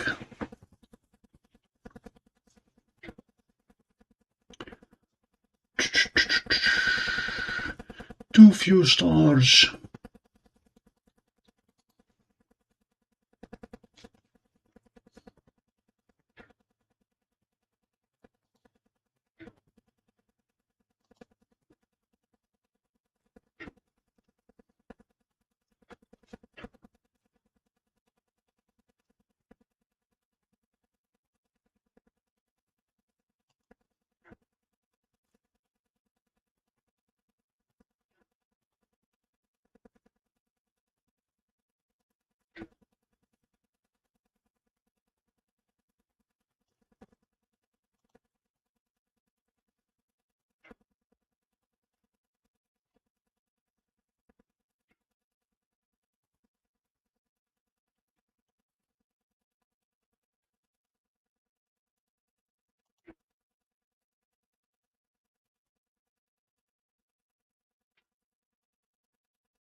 What is 7789, John?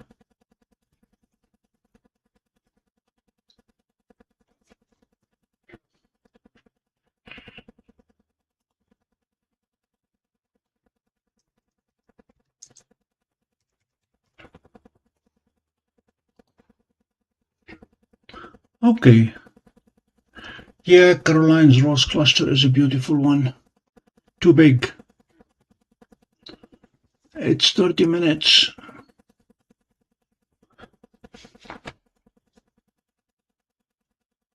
Yeah, we can take a quick look at it, but it's too big for the field of view.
Where is M52 right now?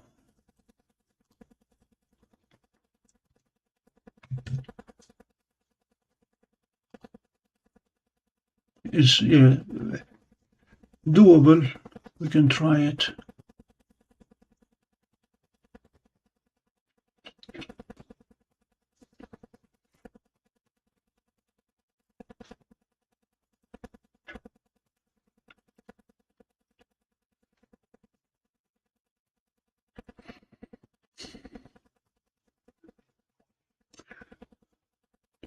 Let me see when we have to get back to ISS 102450.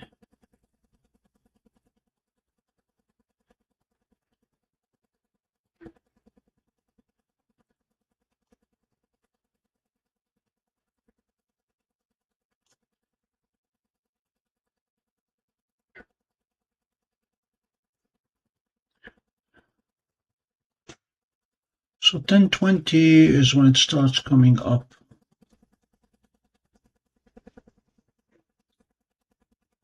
So we have 15 minutes.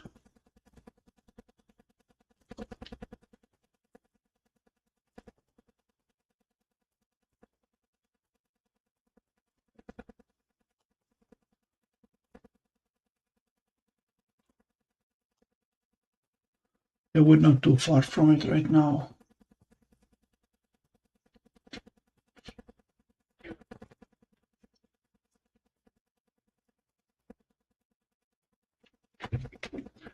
Haven't used it yet, Bill. Seestar, don't know.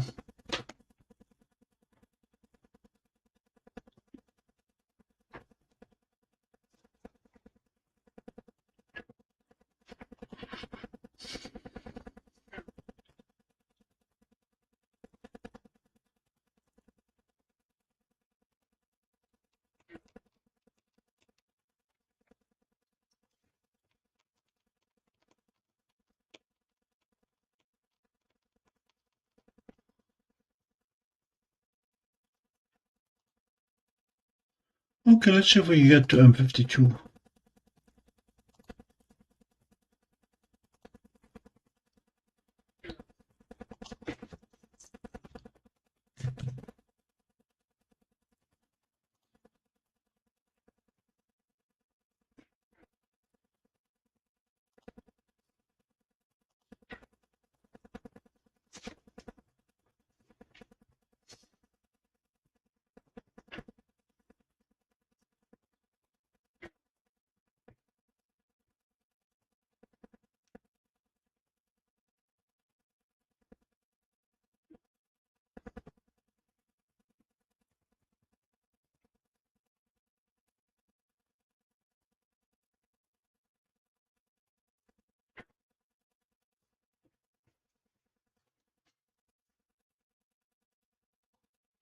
This looks like it's off by a couple of minutes.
John, they all use the same plate solving engine.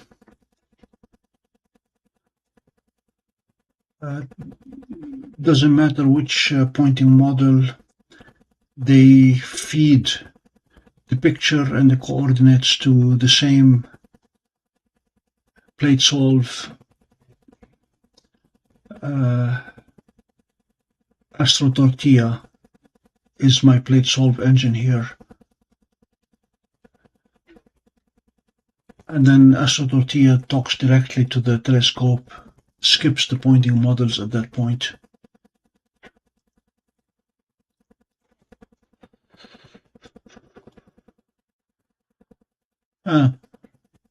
Not pretty.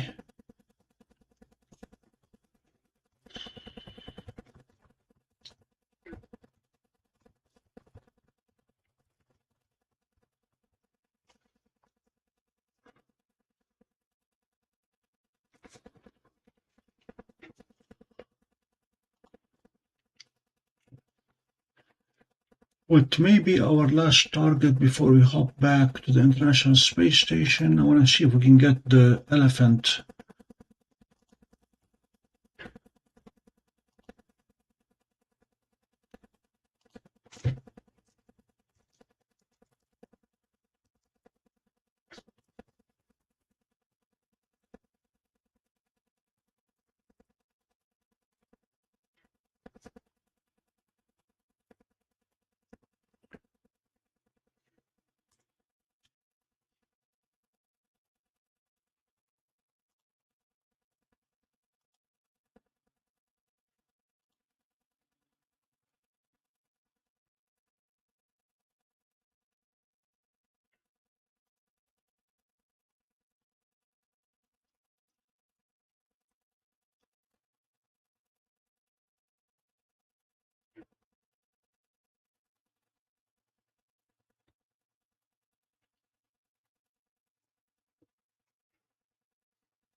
We did, Bill, we chatted with them. The high-tech tour was a good small group discussion with one of their engineers. We spent about an hour and a half with him. And the discussions got really technical and fun. They have 3 26-meter telescopes that they no longer use. I asked if I could take one of them home. They thought I was kidding. I was not. Could not convince them that I was serious.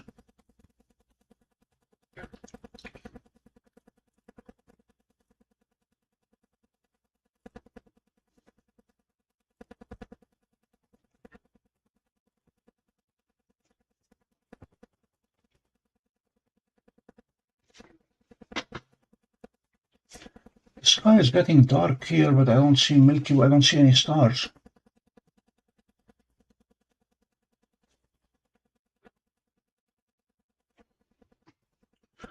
They cautioned us in the weather forecast of the possibility of rain.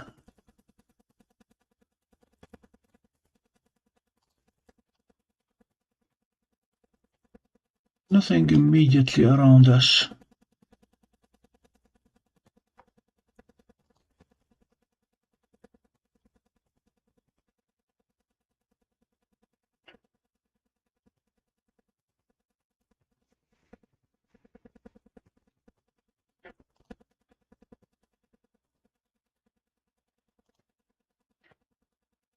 Okay, we have clouds around us.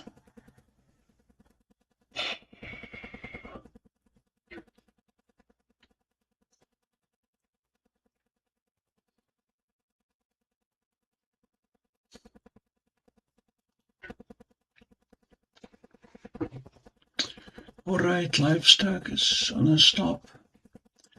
We're gonna go hunt the International Space Station high speed.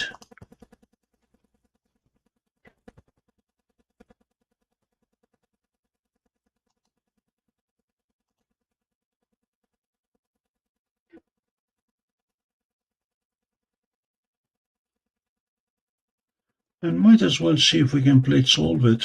No need to do it blindly if we don't have to. 14 sources should be a good plate solve. Yep.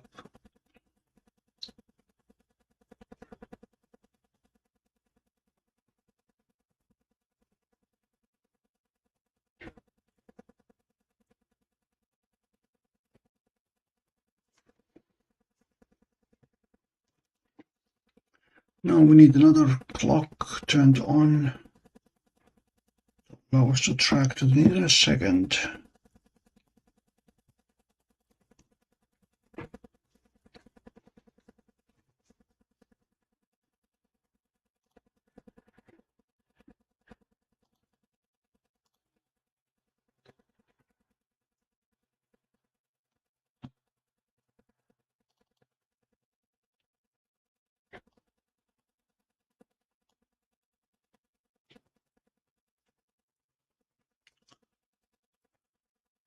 There is the ISS, starting to climb.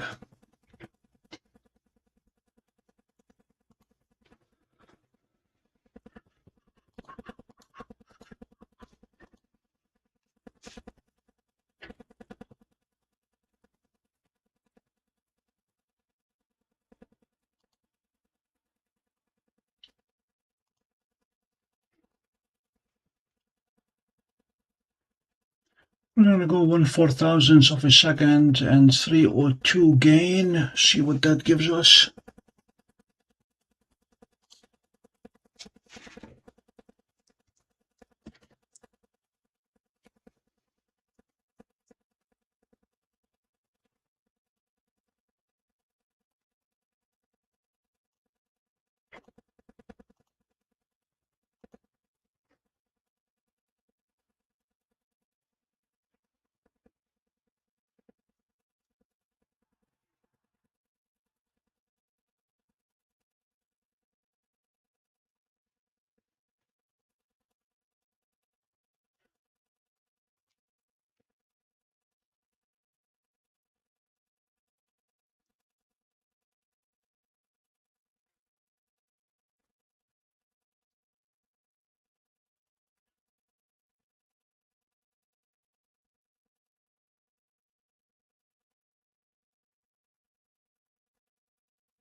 Four minutes to capture time. It's going to go all the way up and then down.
Bill, are you tracking the Boeing 737 that went down earlier today?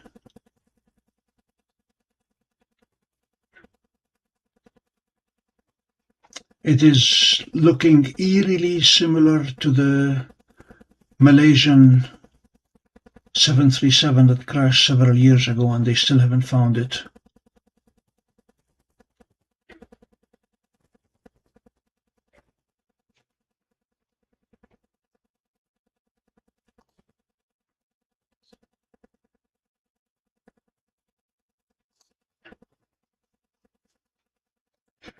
Hey, the time is 22:22:22.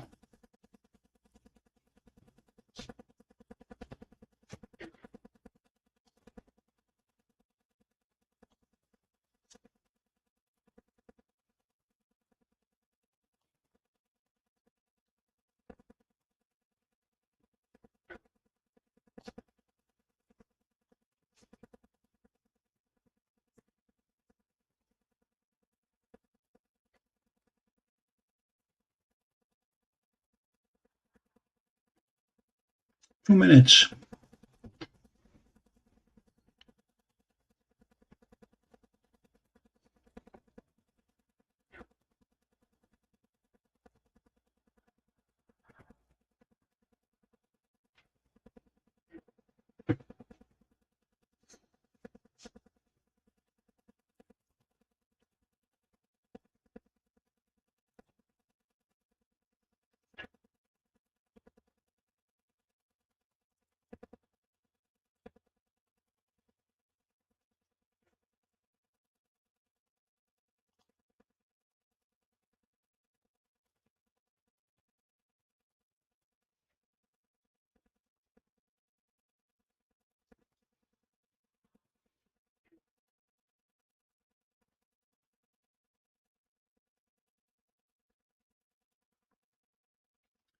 Okay, 1 minute to capture.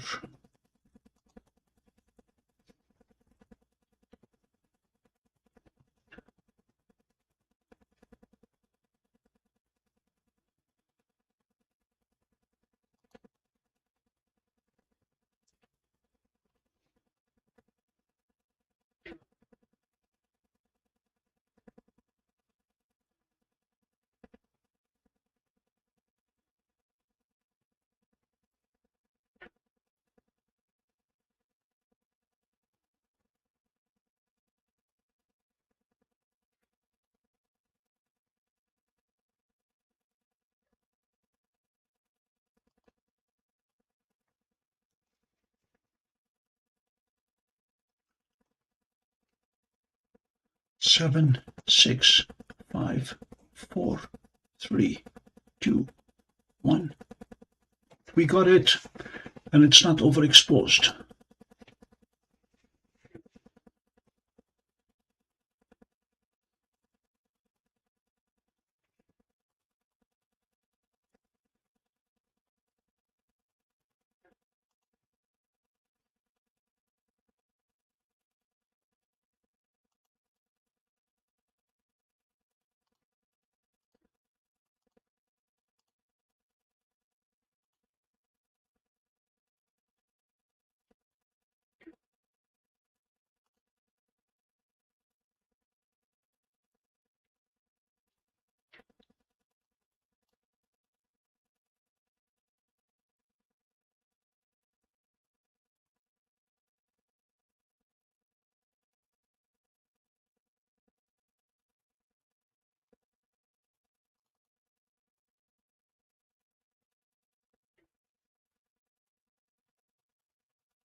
I may just have to dump them into pip and have pip find it.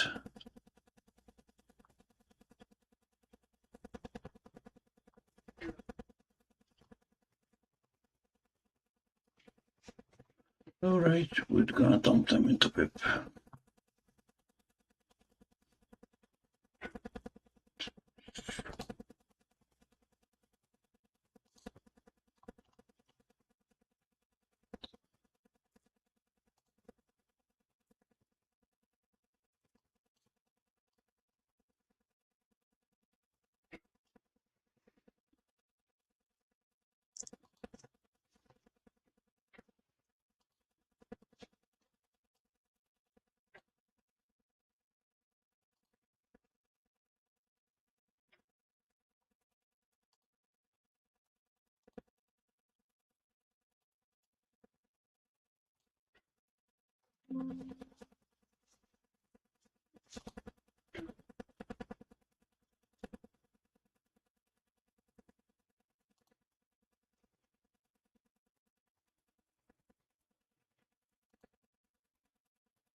Bill, while you were gone, I asked you a question that you did not hear, obviously.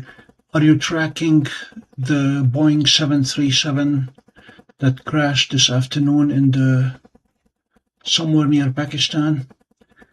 The details, at least the early reports, sound eerily similar to the Malaysian flight.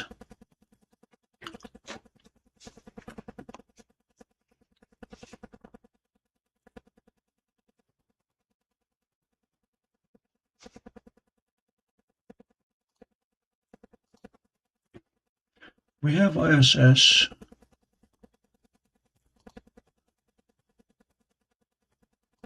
Processing options.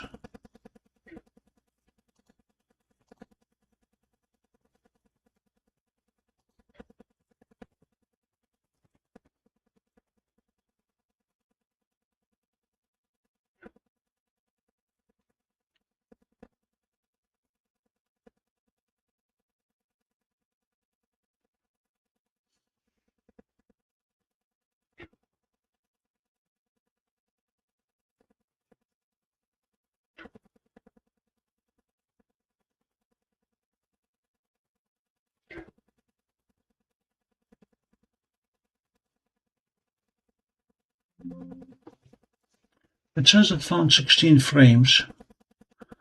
Let's see if that's the case.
It is less exposed,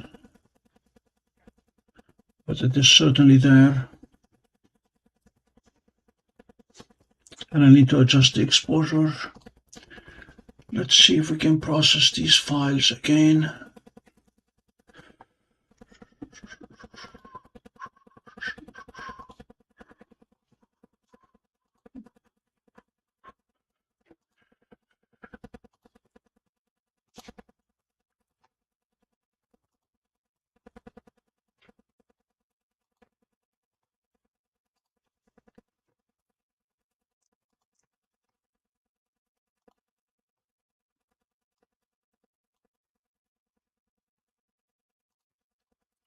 by centering them.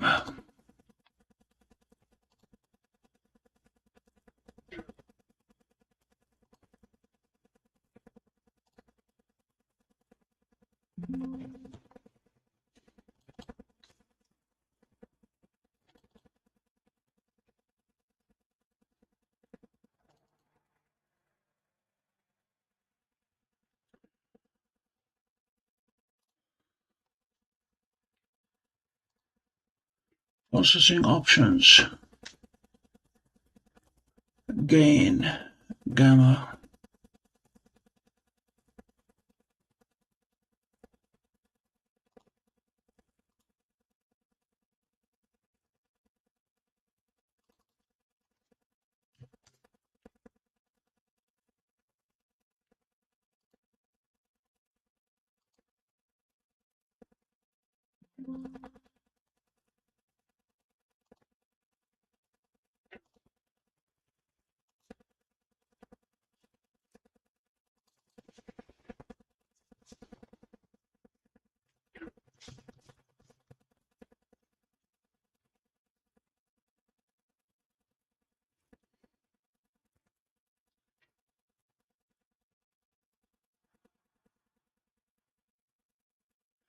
So this is what the ISS looks like when it is not overexposed. It may even be a candidate for stacking.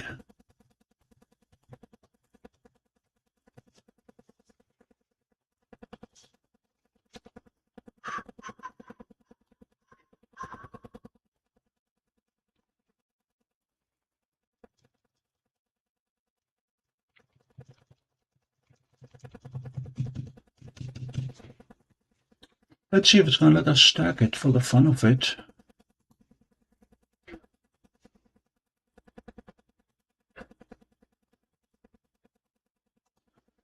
Pip, output, give me an AVI,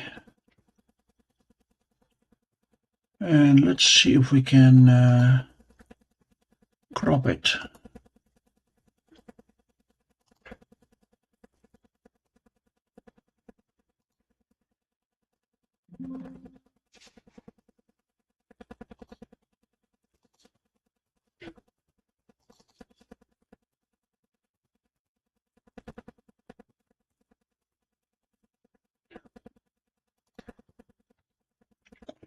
Don't think AstroSurface is going to be happy, but we will try.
All right, that's what we got.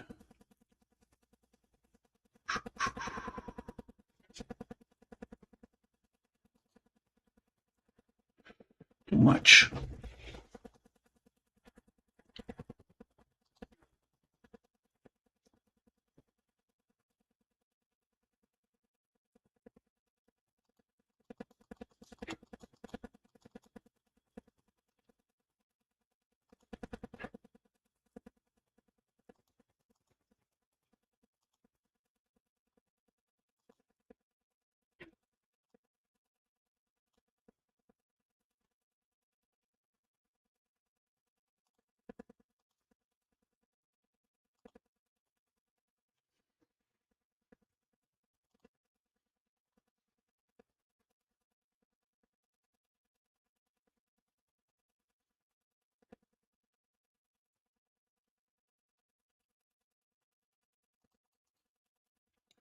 So this is what we got.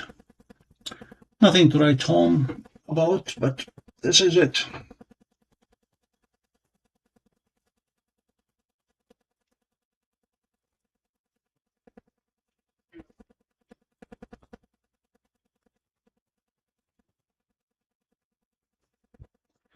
Okay. Ladies and gentlemen, thank you for joining me for the past 2.5 hours. We got 2 ISS captures. We looked at the green bank slides. Got a couple of nebula, a couple of clusters. And I'm going to go pack my telescope, close the dome, and get some sleep. The weather is still good tomorrow night. We will use some of the smaller telescopes and try to look at the M16, M17, M18, M19, M20 area. One of my favorite parts of the sky. So I wish you all a good night, and so long from Pompey.